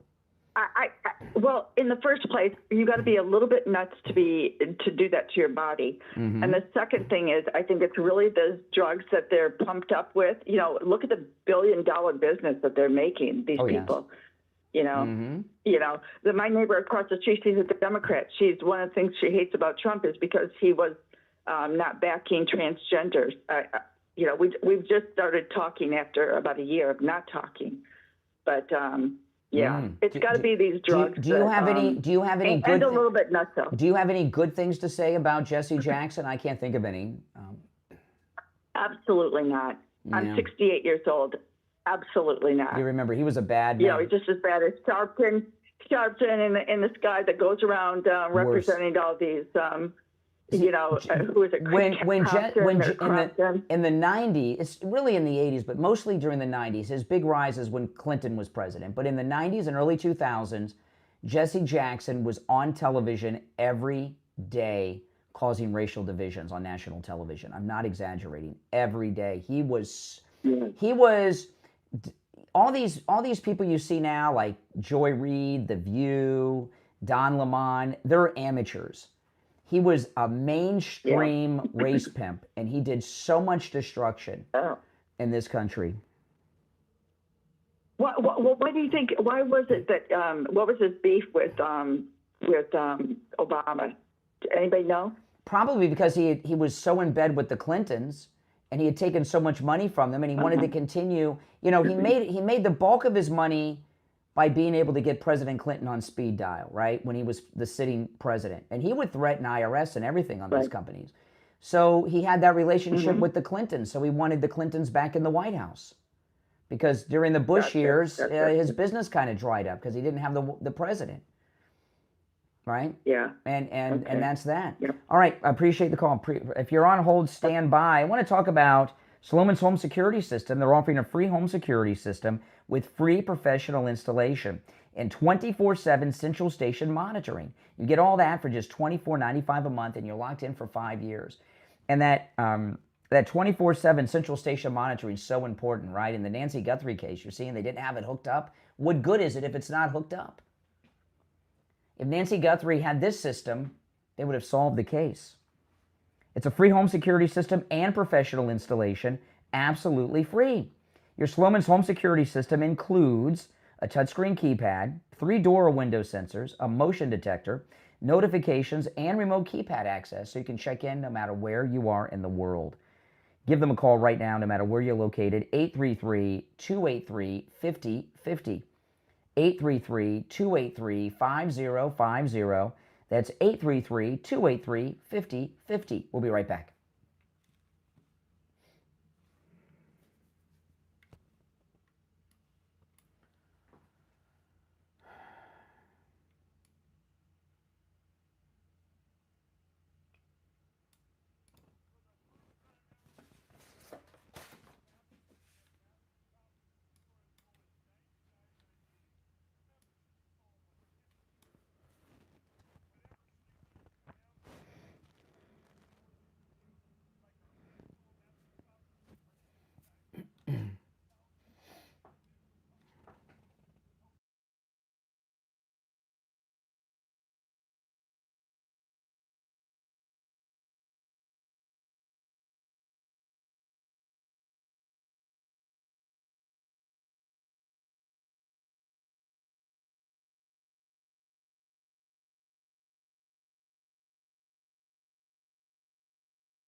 Okay, we got a little time till we're back. We're still in radio station break. If you're on hold, stand by. I am going to get into the Steve Bannon story. If you're on hold, don't go anywhere. If you'd like to call in, the number's toll free. It's pinned in the live chat. 888-465-2631. We're less than a minute away from coming back. But I am serious. If you think I've been unfair to the Reverend Jesse Jackson, you're welcome to call in and share the goodness about Jesse Jackson. I'm open to that. I think you might be a little hard-pressed to think of that. No one's been able to do that yet. Even Doc from Texas couldn't even make something up that was good about Jesse Jackson. That's how bad Jesse was. Okay, we got 30 seconds. Stand by.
All right, yeah, give Jamie Levac a call. Okay, so if you're on hold, stand by. And I am serious. I'm not kidding around. If you think I've been unfair to Jesse Jackson and you have positive things about him, please call. You're welcome to call. Okay, now I said the other day that I will not be discussing Epstein or the Epstein files or anything involving Epstein unless there's major new information and news. And something new has come out, and it's very troublesome, and it involves Steve Bannon, all right? And let me read through some of this, and I'd like to hear your thoughts on this. Here's the headline. MAGA civil war erupts over secret plot against Trump and Epstein files. MAGA firebrands, this is in the Daily Beast, but this is being reported in many news outlets, including the Daily Mail and others. MAGA firebrands are demanding answers from Steve Bannon after bombshell texts suggest he told Jeffrey Epstein that Donald Trump was beyond borderline and should be removed from office. The latest file releases, remember Pam Bondi has released all files the federal government holds involving Epstein, have these text exchanges between Epstein and Bannon. The exchanges between Steve Bannon and Epstein took place in Trump's first term, shortly after the Democrats won the 2018 midterms. Wow, it's hard to believe. That's been 8 years, huh? And a speculation emerged about Trump's behavior and fitness to serve. In one text message, Steve Bannon, who worked as the president's chief strategist, appears to suggest that Trump ought to be removed via the 25th Amendment, the constitutional clause that allows presidents to be ousted. In one particular exchange, dated December 31st, 2018, and the text message screenshots are in these stories, Epstein notes that it had been a hell of a year, but the following year would even be wilder. We either own 2019 or it will surely own us, Bannon replied, later adding, going to blow him up right now. Our out-of-the-box White House has zero plan to punch back. Fort Apache with no cavalry en route. Epstein texts back to Bannon. He really is borderline. He's talking about Trump to Bannon. Bannon then goes further, telling Epstein, I think it's beyond borderline. 25th Amendment time. Bannon wrote back. You know, I'm wondering if this is why Trump got rid of Bannon out of the blue early on in the first term, because he was so connected and in communication with Epstein. And, you know, all these people out there that are the MAGA influencers that have been obsessing over the Epstein files, they haven't been covering this aspect of it that just came out over the weekend. Okay? I had this over the weekend. I didn't share it yesterday because, you know, I didn't get to it. I wanted to talk about President's Day and such, and just we didn't have time to get to it. But there's a lot of conservative, you know, like Jack Posobiec. I'm a big fan of Jack Posobiec, but he's really tight with Bannon. And he's been one of the top people that we cannot let this go and all of this. Now we have these text messages. Where's Posobiec and all of these people about Bannon?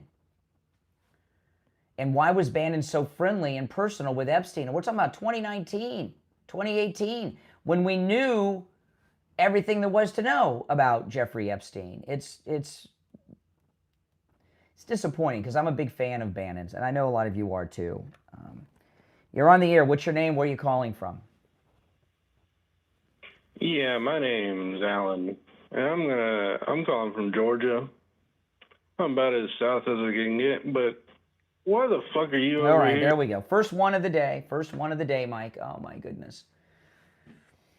Oh, my God. The rest of you on hold, stand by as we wait for the delay to re-engage. You know, this story with Bannon, I say I am disappointed. But a lot of people that are looking at this story are now saying, well, this explains a lot about Bannon, right? Why he was going after Elon, why he's been so critical of Trump and such. I don't know. All I know is this. I'm very disappointed in Bannon, and those around him, like Jack Posobiec, really need to address this and set the record straight before things go downhill, because this story, this is day 3 of this story with Bannon, and his response, Bannon did give a response. Let me pull this up. It's in the Daily Mail, and his response I think was a little weak, but again, I'll leave that up to you. If you're on hold, hang in there. I'm waiting for the delay to re-engage. Okay, here's the Daily Mail. Steve Bannon breaks silence. Steve Bannon has finally broken his silence over his relationship with Jeffrey Epstein after files released by the Justice Department revealed the Trump confidant maintained close contact with the pedophile, they write. The MAGA firebrand, who was fired from the Trump administration in 2017, suggested in one text message that the president should be removed from office via the 25th Amendment. Bannon conducted hours of interviews with Epstein in 2019, and Bannon is claiming the interview was intended to expose him and destroy the myths he created for an upcoming documentary. So Steve Bannon, his response is he was doing research for an upcoming documentary, and that's why he was talking about the 25th Amendment and everything with him. I guess he was trying to befriend him. I don't know, but I think that story sounds sketchy, and that's the way it is. Now, I do want to remind you, here we are in February. It's the 17th of February already, and February is Love Your Heart and Body Month.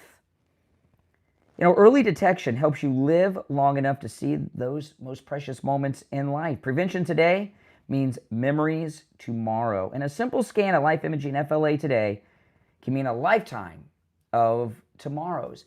You know, I've had the scans at Life Imaging FLA. They take just a few minutes. You get to keep your clothes on. I even kept my watch on. And it's an open scan. It just takes a couple of minutes, and boom, you get the results. Call Life Imaging FLA for your free heart scan now with a few minimum requirements valued at $699. From your cell, call pound 250 and say free heart scan. You'll be connected in seconds.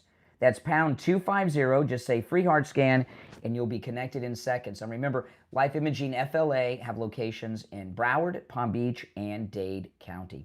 So give them a call and take advantage of all of that. Okay, the delay has re-engaged. Let's attempt another call. You're on the air. What's your name? Where are you calling from? This is Albert Southern, Kansas. I think Steve Bannon's probably a fucking kid. Okay, there we go. There's the second one of the day, Mike. Second one of the day. Oh, my goodness. Oh, my goodness. You know, it's really amazing to me how vile the liberals are, isn't it? It really truly is. You know, you can't even have a conversation with, those of you out there that are liberal, I want to say this. This is one of the few shows where you have a venue where you can have a discussion. And, we've heard on the program today, we've had a full board of calls. We're approaching the 8 o'clock hour. So 2 hours have been on the air. We've had nonstop calls. We've heard from 3 or 4 liberals during this discussion, even though the phones have been on fire all this morning. And all of them saying inappropriate things. The last 2, you guys didn't all get to hear. And then Doc from Texas. I mean, you really, I remember Democrats used to have arguments. They used to be able to attempt to make a case. And now what do? They don't even try. And you know why they don't even try? Because they can't. They're losing on everything. If you're on hold, stand by. We'll take more calls after the break. Steve Kane will be joining us as well. Our number is toll-free, 888-465-2631. 888-465-2631. When you hear the behavior of liberals that call us here, it shows you, liberals historically all have one major problem in common, and that's boundaries. But what's going on is a complete and utter meltdown of the left because they're losing everything. And that's why they're going to try to take this death of Jesse Jackson and turn it into something. All right, 2 hours down, 1 hour to go. You're listening to Florida's longest running radio show, The Steve Kane Show, on the radio since 1977. My name is Brian Craig. We'll take our break for the top. I'll be back with Steve. Don't go anywhere.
Good morning. Hey, how's it going?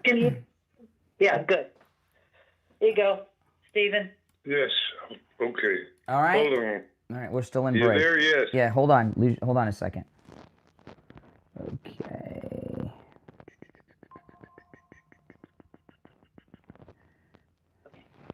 Okay, we got like 2 minutes. I'm going to put you on hold for a minute. I'll be right back. Okay, hold on.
All right, Steve, we have about 90 seconds.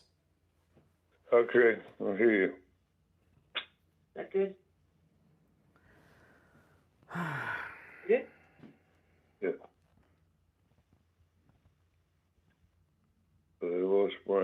No, I got you. You can hear me. You got you? Okay. Yeah, I'm not talking. We're still in break. We don't talk.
All right, the 8 o'clock hour has begun. It's the Steve Kane Show. I'm Brian Craig. Steve Kane joining us. Hey, Steve. Yeah, good morning. I'm trying to follow what's going on here. By the way, where is Steve Bannon now? He's doing his show in D.C. That's what he's doing every day. The war room. He doesn't work for Trump anymore? Trump fired him in the first term and never brought him back. I guess now we know why. I totally lost track of him. Yeah, well, you're not alone. I was looking around to the New York But that was just a quick mention, though, that I was doing at the end of the last hour. What I spent the first 2 hours really doing was going through the life and times of one of the most despicable people in American history, Jesse Jackson, who passed away. And I tell you, Steve, what happened this morning is I was all ready to do the show, and about an hour before showtime, I turned on the news, and they just announced Jesse Jackson had died. And they were eulogizing this guy like he was a saint. And I couldn't believe it. And I really, Jesse Jackson's been out of the loop for so long that I think most of the media, the left-wing media always gave him an undue amount of attention. I was listening to Fox. I was listening to Fox, and the people on Fox, I just think it's a couple of things factored in. He's been out of the loop for so long, Jesse Jackson. I think a lot of people in media They weren't around when he was doing his evil work, so they don't know about him. And because he just died and his body is not yet cold, those who know don't want to tell the truth. But Jesse Jackson was one of the most destructive figures of the last 50 years in this country, and he caused so many problems in this country. He's the originator of race baiting and the race card, really. I mean, he turned it into an industry. You know, the race. The way I described him to a caller earlier, Jesse Jackson is to race pimping what Roy Kroc is to franchising, right? Ray Kroc, you liberals out there, the founder of McDonald's, okay? The franchise McDonald's. Martin Luther King had a great movement, the civil rights movement. Martin Luther King was assassinated, and then Jesse Jackson took over. And all those activists of that period were a bunch of creeps. He was the worst. He was, these people we have now, like Don Lemon and who are some of the other race pimps of today? Limitations. Oh, yeah, they're Joy Reid. Way I compare him, Jesse Jackson, to these people. Hakeem Jeffries, okay, the Democrat leader in the House. Yeah. Hakeem Jeffries is referred to as he's got a nickname. You know his nickname? You know what they call Hakeem Jeffries? What? I've heard this many times. Dollar Store Obama. The Dollar Store Obama, okay? Dollar Store Obama. Dollar Store Obama. He's a cheap imitation of Barack Obama. All the race hacks of today, whether it's Joy Reid, Don Lemon, or any of the others, they're cheap imitations of Jesse Jackson. Jesse Jackson. Well, they don't have to. But the other thing is they're not as good at it as Jackson was. Jackson was one of the originally founders of these race rip-off characters. And the other reason, yeah, you're right. We used to do. I mean, there was hardly a day that went by when we weren't talking about Jesse Jackson, Steve, because he was so destructive to the country. And the reason, there's two reasons I bring him up today after his passing. Is one, this angel-like eulogizing I'm hearing of this very evil man, who he had a criminal enterprise. He was a shakedown artist, right? I mean, he would, what do you call it? He did, what's that crime when you shake people that you threaten, you blackmail them that if they don't pay you, you're going to do extortion. He was an extortion artist. He was an extortion artist who turned it into a very profitable industry. All of the black activists of that period were in that category. But he was a number one Duke of New York. He was the top. He was the top one. And, the thing the reason I bring him up is not just because you're getting a false history of Jesse Jackson in all the eulogies today, although I'm assuming Fox and Newsmax later today will have some people on who start telling you the truth about Jesse Jackson maybe. But the Democrats are going to use Jesse Jackson hardcore right now. The Democrats... They're going to try. Well, they're going to try, but it isn't going to work. Too many people, too recent. Too many people remember what a creep he was. I don't know. I don't know. But they're going to try to use Jesse Jackson to stop the SAVE Act, the voter ID for voting. I'm sure there's probably at least 500 sound bites of him talking about voting and discrimination and all that. So they're going, and the Congressional Black Caucus, if they've not done it already, Maxine Waters and others are going to, I promise you, make a move to have him lie in state at the Capitol building. They're going to use Jesse Jackson to try to get Thune to not do away with the filibuster, to stop the SAVE Act. The Democrat Party has lost their black support, and they've lost everything. They're going to try to use. They're in disrepute. Well, they're going to try to use Jesse Jackson to try to get back that support, to stop the SAVE. I remember when Ted Kennedy died, who was another Democrat scumbucket, right? I mean, he killed a woman, right? And did all kinds of other things, Ted Kennedy. And he died when they were having difficulty passing Obamacare. And remember, they were trying to rename Obamacare after Ted Kennedy. you know, and they were said, and I remember. Yeah, well, they'll try. They try everything, and as you say, it's the D word. They're desperate, and nothing's working. And That's Jesse right. Jackson, too little, too late. Good riddance to bad rubbish. Steve, they're going to have the biggest state funeral that you've ever seen, okay, for Jesse Jackson. You're going to think he was president of the world by the time they're done. They're going to, you know, all the presidents except for Trump will be there, and they're going to have a major funeral for him in Chicago, and they may try to do something in D.C. And if you haven't noticed, Barack Obama has been all over the news the last few days. Have you noticed that? He's all over TV lately, you know, and yeah, but he's not impressing me.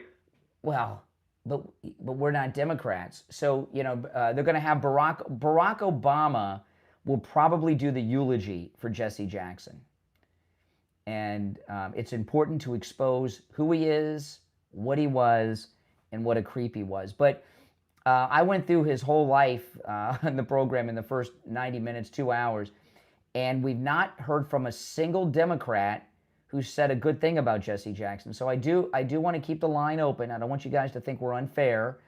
If we've misrepresented Jesse Jackson, if we've left out some goodness, line. All right, yeah, keep the JJ line open. Yeah, you can call in and share the goodness that we're missing and leaving out of the Reverend without a church, Jesse Jackson. The number's toll free, 888-465-2631. So far, all Democrats have been able to do is use profanities and call me a racist. We've heard no content from Democrats today.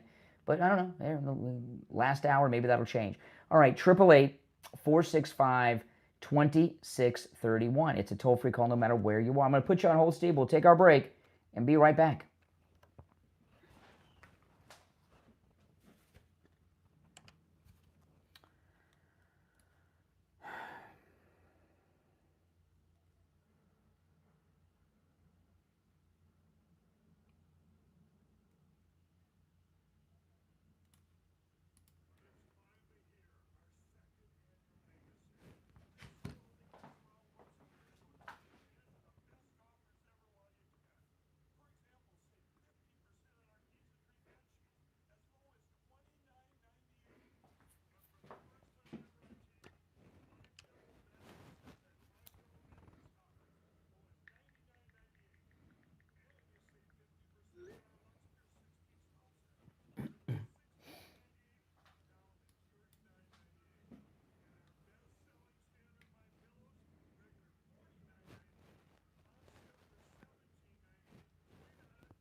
I know that the liberals are going to try to tell you she's doing a terrible job, but the border shut down. And if you noticed the other day, they shut down, I don't know if you saw this, Steve, but they shut down some airspace in Texas over the weekend. Did you catch this? No. Oh, yeah, they shut down some airspace. I think it was it near Austin, Texas? I can't remember which city it was near, but they shut down some airspace in Texas. And that was about the cartels. It was the Department of Transportation and Homeland Security. The Mexican drug cartels have been using drone activity. That's the area where they've been bringing over the drugs still. And they've been patrolling the cartels using drones to see when it was clear. So we shut down the airspace and took down all the cartel drones. She's doing a masterful job. And if it's true that Kristi Noem is involved in a relationship that's sexual with Corey Lewandowski, no one cares. El Paso, by the way, it was El Paso, not Austin. No one cares, including the president. It doesn't matter. No one cares. She's doing a great job as Homeland. She's actually protecting the homeland. Now, I want to tell you guys about Coastal Weight Loss Secret. We're just over a month away from the cruise. So those of you going on the cruise, remember, I lost 25 pounds in 3 weeks. So those of you that are going on the cruise, if you want to slim down before the cruise, call Coastal Weight Loss Secret. But if you're not going on the cruise, I know you want to lose weight too. And here we are in the middle of February. How many of you made that New Year's resolution to lose weight? This is the year you can make it happen. With Coastal Weight Loss Secret, there's no exercise needed. You don't have to starve yourself. I ate foods I would normally eat. There's no shots, no injections, no pills. Give them a call no matter where you're located and schedule your no-charge consultation. 561-247-6300. 561-247-6300. And online, coastalweightlossecret.com. Call us on hold. Stand by. We'll be right back. All right, Steve, I'm going to put you on hold. I'll be right back, okay? Hold on.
You're on the air.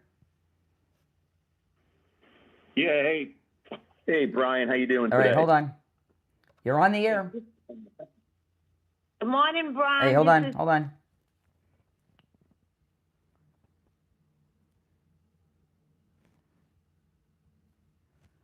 right, stand by. Thank you, Melissa. Greatly appreciated.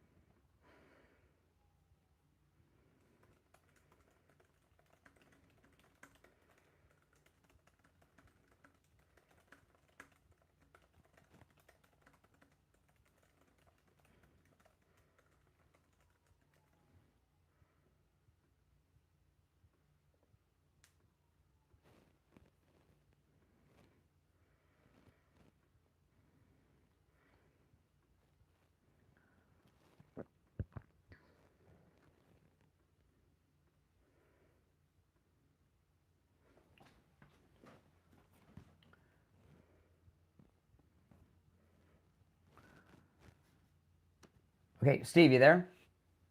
Yes, I am. We got just under a minute. We'll be back. I'll go back to the phones. We got a lot of calls on hold.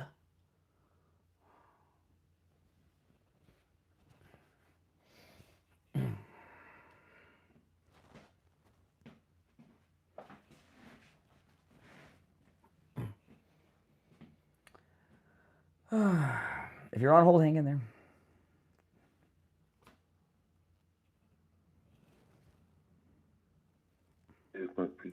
25 seconds. Okay.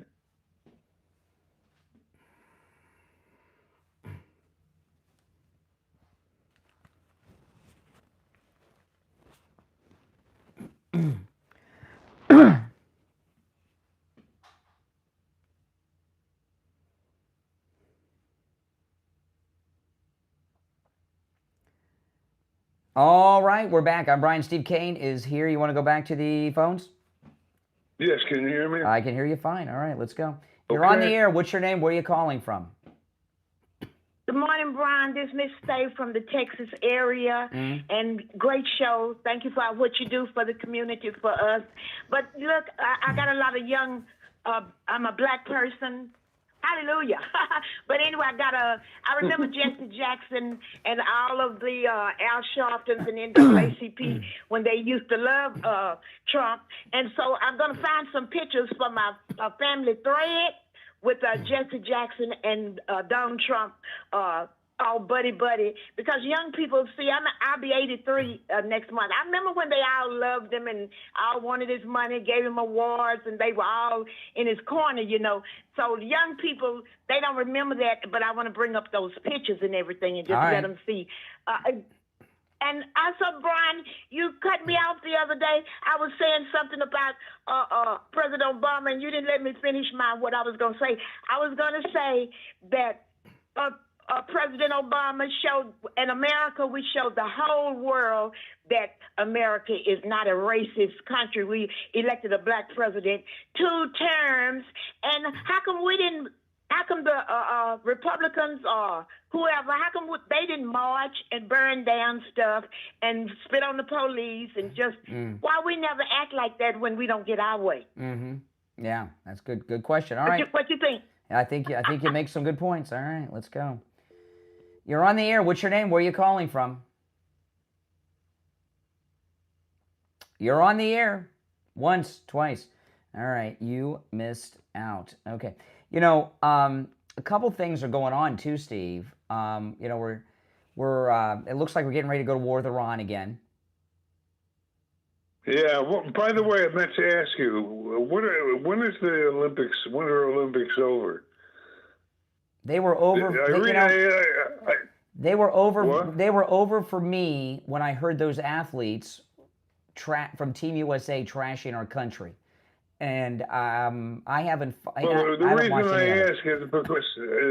I ask is because I think it's an important date to know, because I think that's when the war is going to start. Oh, really? I don't think that our president is going to permit everything that's been going on, this red line that keeps moving, and when we're going to go after Sunday. Iran. I think he's waiting for the end of the Olympics. So, I'm looking at the end of the Olympics is, let's see, the Olympics end on Sunday. Sunday night, the Olympics end. Okay, have it. So Monday the war begins? That would be my best guess, but still a guess. Yeah. So Doesn't that make sense? Yeah, no, it makes sense. I had not even thought about it, but it didn't even occur to me. Yeah, no, I think you're right. Now we know what's been holding things up. They don't want to do it during the Olympics. Exactly right. Yeah, they don't want the Iranians to attack the Olympics again like they did in Munich. Right. Well, it's just not appropriate. No, I guess so. But they better move pretty quick after that, I'll tell you. Well, they're moving. They're moving another aircraft carrier group over there. Well, yeah, but it's been 2 weeks with the aircraft already. I think we're ready. I think the American people are ready to support the move, and I think you should do it at the earliest opportunity. I think that waiting until the Olympics is over makes sense. You know, I think all of us are not too much longer than that. We all have Iran fatigue, and everyone's tired of hearing Iran causing problems all the time. It's enough. You know, it's enough. They do nothing but cause problems. And I know President Trump wants to take them out while he's president because they're always trying to take him out. And he wants to end them going after him for the rest of his life while he's president to protect himself and his family. All right, Makes sense. back to the phones. You're on the air. What's your name? Where are you calling from? Hey, good morning. I'm calling from South Carolina. This is Jerry. Hey, South Carolina. What's on your mind?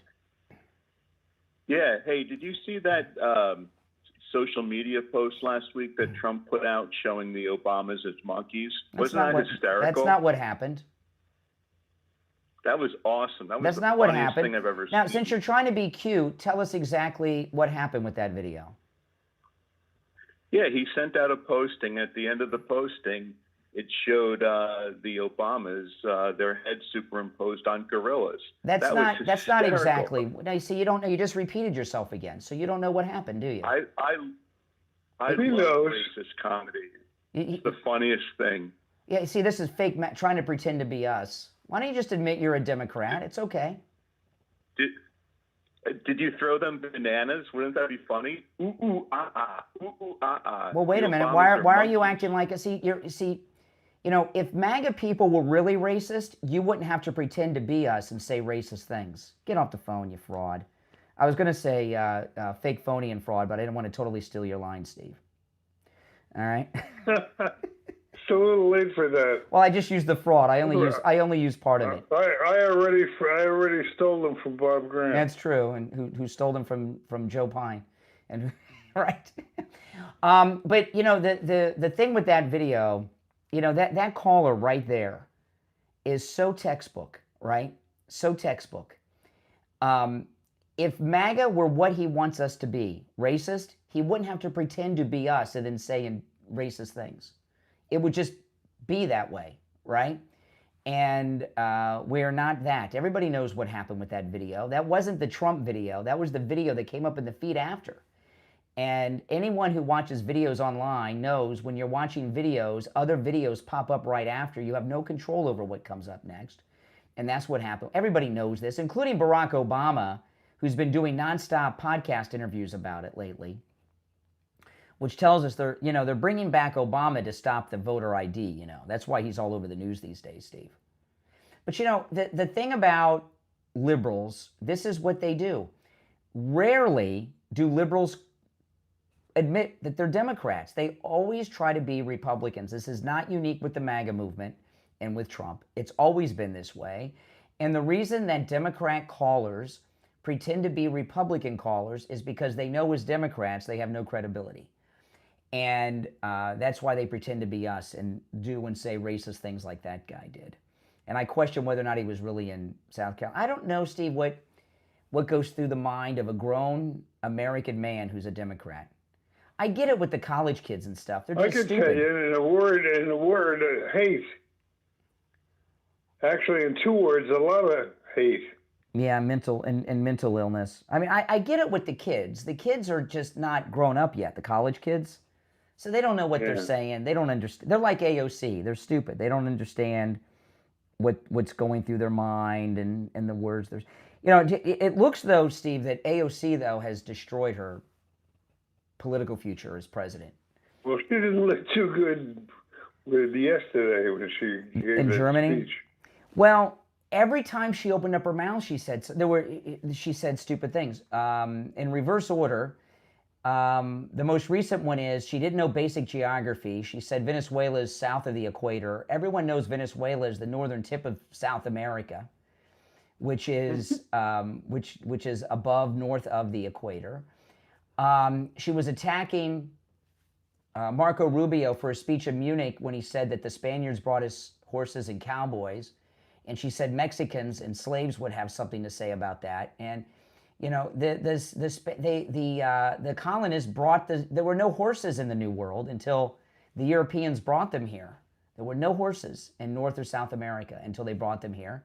And the Spanish did start the cowboys. And Mexicans are of Spanish descent. She doesn't even know that she's of Spanish descent. It never occurred to her why people that are Hispanic speak Spanish. And what was the other thing she said? Oh, did you see when they asked her about Taiwan? Oh, my goodness. I almost felt bad with she did not understand the question about Taiwan. Did I lose you, Steve? No, I'm here. Okay, hold on. Let me answer all these lines that are coming in. But AOC, the thing about what happened in Munich with AOC is that was her coming out celebration. She went over there to show the world how smart she is when it comes to international affairs and politics. Well, she showed the world something. That she should go back to bartending. That's basically what she said.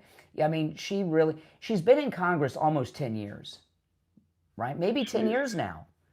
So she's been up there long enough where she should have a basic understanding of some of these things if she didn't know anything when she went there. And now, that her political career is over. That doesn't mean she's not going to run for president. That's what she's planning on doing. But she's going to have, she's got a credibility issue. She's got a lot of learning to do, and she's literally a lot of learning to do. She does not have basic knowledge. But there's a dearth of competition in the Democratic Party. Who's better than her? She's really at the top of the list when you think about it. They've all got problems. I mean, Gavin Newsom's crazy. Gretchen Whitmer's crazy. I mean, they don't have obnoxious. they don't have one functioning Democrat. All right, let me try to take one or two calls for the Gold Report. They don't have a candidate without serious heavy-duty flaws. Yeah, that's true. You're on the air. What's your name? Where are you calling from? Richard Pompano. Hey, Richard. Okay, when Trump said, if I see that you are killing the protesters in Iran, he's talking to the leader, the mullah, whatever his name is, there will be hell to pay. I think he should get on the, on the TV and say, if I hear you say that death to the United States, from a leader of one country to say death to the United States, then I will do what I have to do. Does that make sense? If somebody says death to the United States, we'll go to war with them? Similar to that. Like, I don't know, sticks and stones. But I mean, I am tired of Iran. I think it's time to obliterate the leadership of Iran. All right. He's done enough talking. He has to, what they're not taking into consideration is he has to take into consideration the effect on the election. Mm-hmm. These are the two major things he's got in front of him. He's got to complete the taking out Iran, and he's got to see to it that they still have control of the House after the dust settles on the election. And he's got to time it intricately to get maximum effect out of both events. No doubt. All right, we're going to take our break and come back with our first Gold Report of the week, because yesterday was a holiday. I'm going to put you on hold. We'll come back with the Gold Report and more of your calls after this.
Your call has been forwarded to voicemail. The person... Oh, boy. That's not good.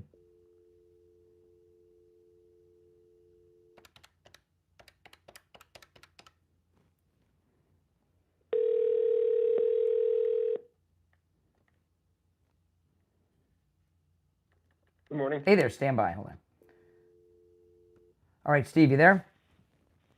We didn't go report we're going to do it right now. We're back in about 25 seconds. Stand by.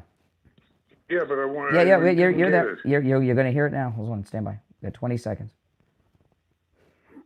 10 seconds.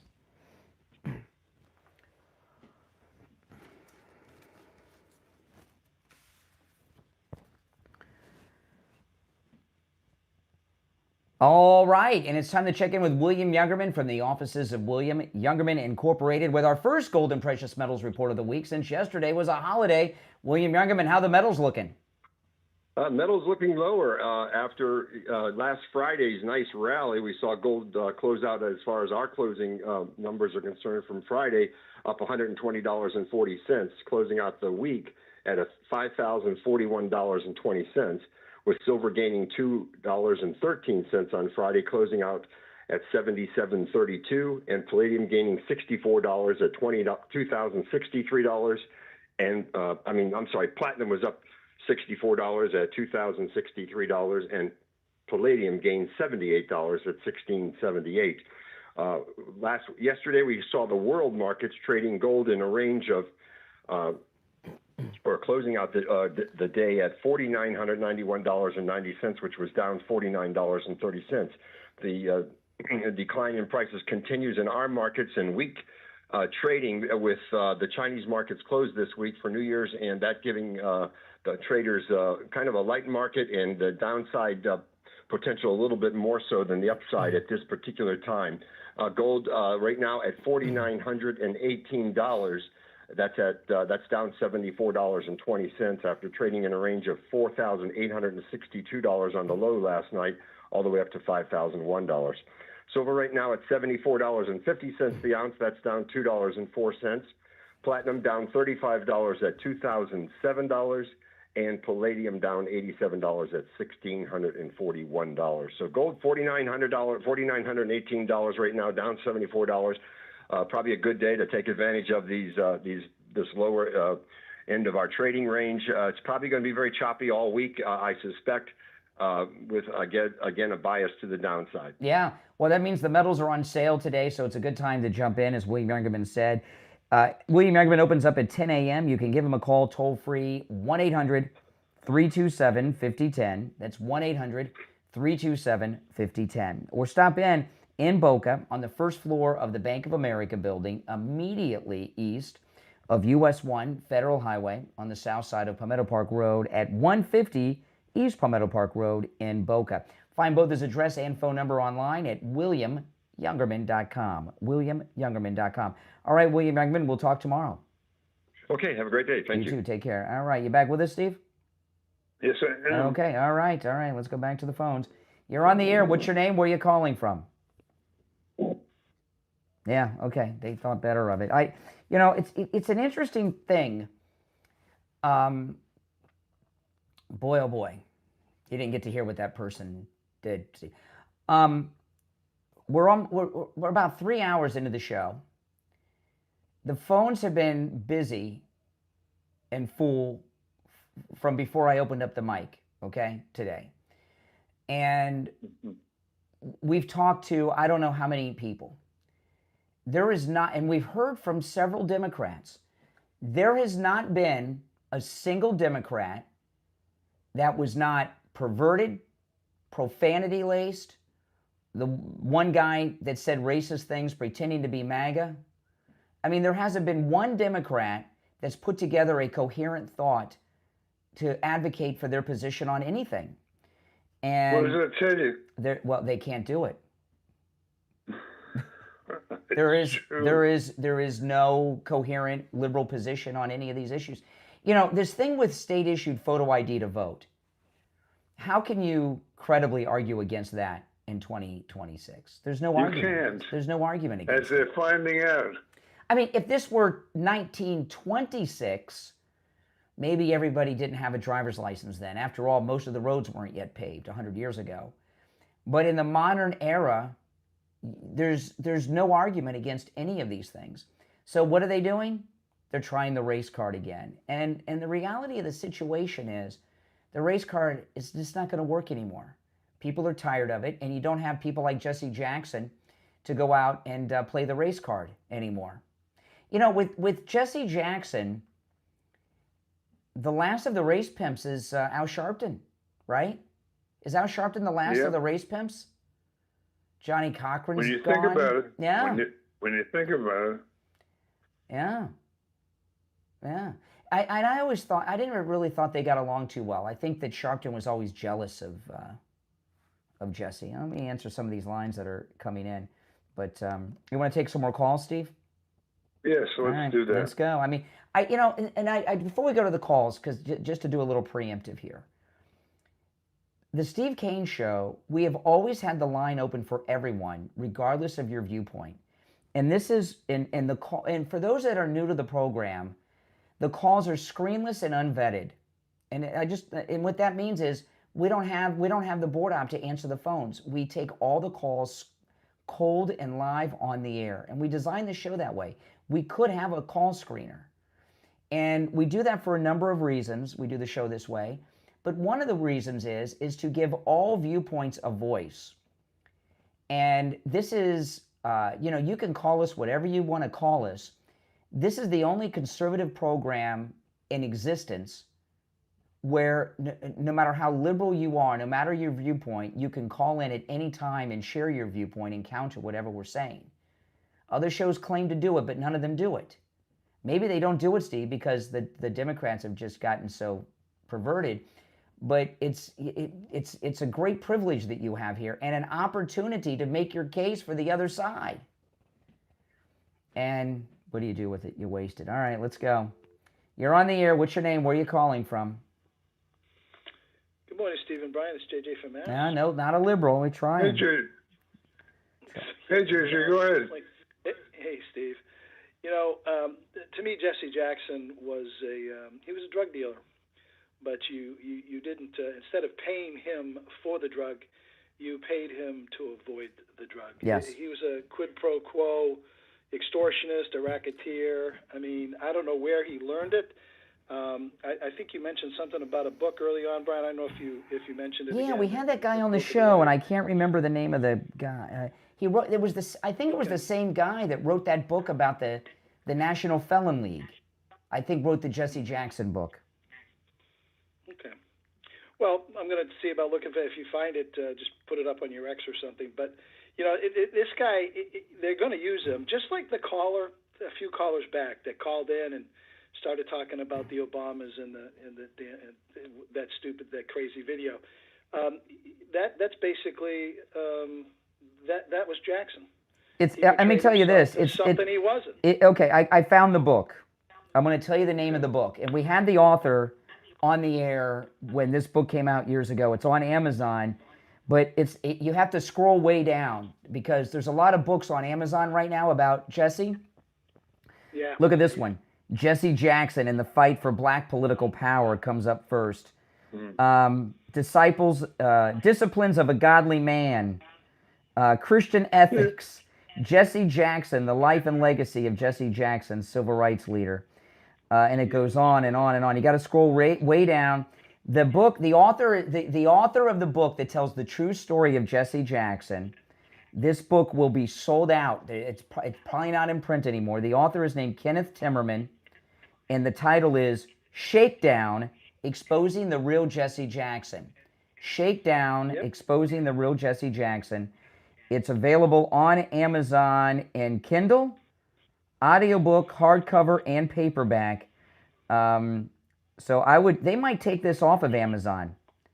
I would get it while it's available because it's so truthful about him, and it comes up like 6th on Amazon when you search for Jesse Jackson books. There's only one left in stock. But Shakedown describes him. Shakedown, yes. There's only one left in stock, so you better order. But the Kindle, you can get that instantly. Shakedown, Kenneth Timmerman. Yeah, he's going to be like I've listened to the whole show, Brian. He's going to be portrayed as this righteous, good man, and it's pretty sad. The play is over, and I hope. I don't think they're going to be successful with stopping anything in Congress, but they're sure as hell going to try because that's what Jesse Jackson would. If Jesse Jackson were alive, he'd be doing the same thing. He's the con man grifter, just like that caller that came in and represented himself as this good guy. We as soon as you've said this many times, somebody says hello to you and you know who they are, you can tell them. That guy, as soon as he called up, I'm like, I was just... Which one? Which one? The South Carolina guy? The guy that was talking about the video that Donald Trump put out. I knew exactly where he was coming. Liar. Yeah. that liar. Yeah. So anyway, guys. All right, have a appreciate good the day. call. Appreciate the call. Yeah, the book is called Shakedown. All right, you remember, Steve? We had the guy. We had the author on the show, Kenneth Timmerman, maybe twice with that book. Yes. It was a very good book. All right, if you're on hold, stand by. I want to talk about Dr. Appleton and his laser away pain treatment, which absolutely works. And I'm going to go through an incomplete list of the pains that he can rid you of, Dr. Appleton. This is a very incomplete list, but it's some of the most common pains. Arthritis, bursitis, bone on bone, gout, TMJ, pre-surgical pain, post-surgical pain, neck and back injuries, knee conditions, tinnitus, sciatica, spinal stenosis, plantar fasciitis, rotary tears, herniated disc, acute pain, chronic pain. The list goes on. It's a very incomplete list. Give Dr. Appleton a call. You know, the consultation's free. And appointments are not necessary even on Saturdays. Living with pain is not the way you have to live your life. And with the laser away pain treatment, there's no shots, no pills, no downtime, 100% painless. You don't even feel the treatment while it's happening. Take advantage of that no-charge consultation and no appointment. Walk on in and let Dr. Appleton share with you how he can rid you of pain like he's done with me 7 times. The number is 954-973-0710. 954-973-0710. And online, AppletonCairo.com. All right, you want to attempt some more calls, Steve? Sure. All right, let's go. You're on the air. What's your name? Where are you calling from? Richard in Coral Springs. Hey, Richard. Hey, Rich. Hey, good morning, Steve, Brian. I'm enjoying all Trump's winning. The only thing that I think he needs to stop is all this rhetoric and the news, the narrative. If he can control the narrative, things would be a lot better. You got all these callers calling in and all these misinformed people. It's just getting tiring. Yeah, well, you know, I will say the last week or so, since the Nancy Guthrie thing, President Trump's been out of the media a lot. So you're right. He hasn't been commanding the news narrative. Yeah. I think it's not a mistake. The news media, even if he was in the news, they wouldn't cover him anyway. No, when he's in the news and he decides to, he always commands the narrative. But I think he's been working behind the scenes on the SAVE Act, wheeling and dealing with members of Congress, and he's been focused on that day and night. That's why I think we haven't seen him in the news lately. I see. Well, have a good morning. Keep up the winning, Trump. That's right. Take care. Take care. All right. Let's... have a good day. Yeah, we'll try another one. You're on the air. What's your name? Where are you calling from? Brian from Deerfield. Hey, Brian. Hey, Brian. Hi, Steve. How are you today? That was a very insightful point about waiting for the Olympics to end. Yeah. And the complete stage. Well, was very insightful. I didn't even think about that. By the way, Steve, I haven't heard anyone even speculate on that. That was a pretty sharp take on the Olympics. It really was. Nobody. I was going to say, even if they could play the race, and I agree, they can't play the race card anymore, but even if they could, there's nobody in the bullpen. Who's going to carry the banner? Exactly. I don't see anybody in the Democratic Party that could command the stage and bring this. They're out of business. Their 2028 plan was Gavin Newsom and AOC. Yeah. As her as vice president, and she blew that, and he made a fool out of himself over there too. Listen, we're out of time for the day. Okay, guys, have a great day. All right. Well, listen, that's all the time we have for today. But we will be back tomorrow. It's the Steve Kane Show. Steve Kane, of course, has been here. My name is Brian Craig. This is Florida's longest-running radio show, celebrating 49 years on the radio this year. Next year is going to be the big 5-0, Steve. Oh, my goodness. Isn't that crazy? Sure. Give me a call after the show, all right? I certainly will do that. All right, guys, if you're on hold, stand by. We'll see you tomorrow at 6. Take care.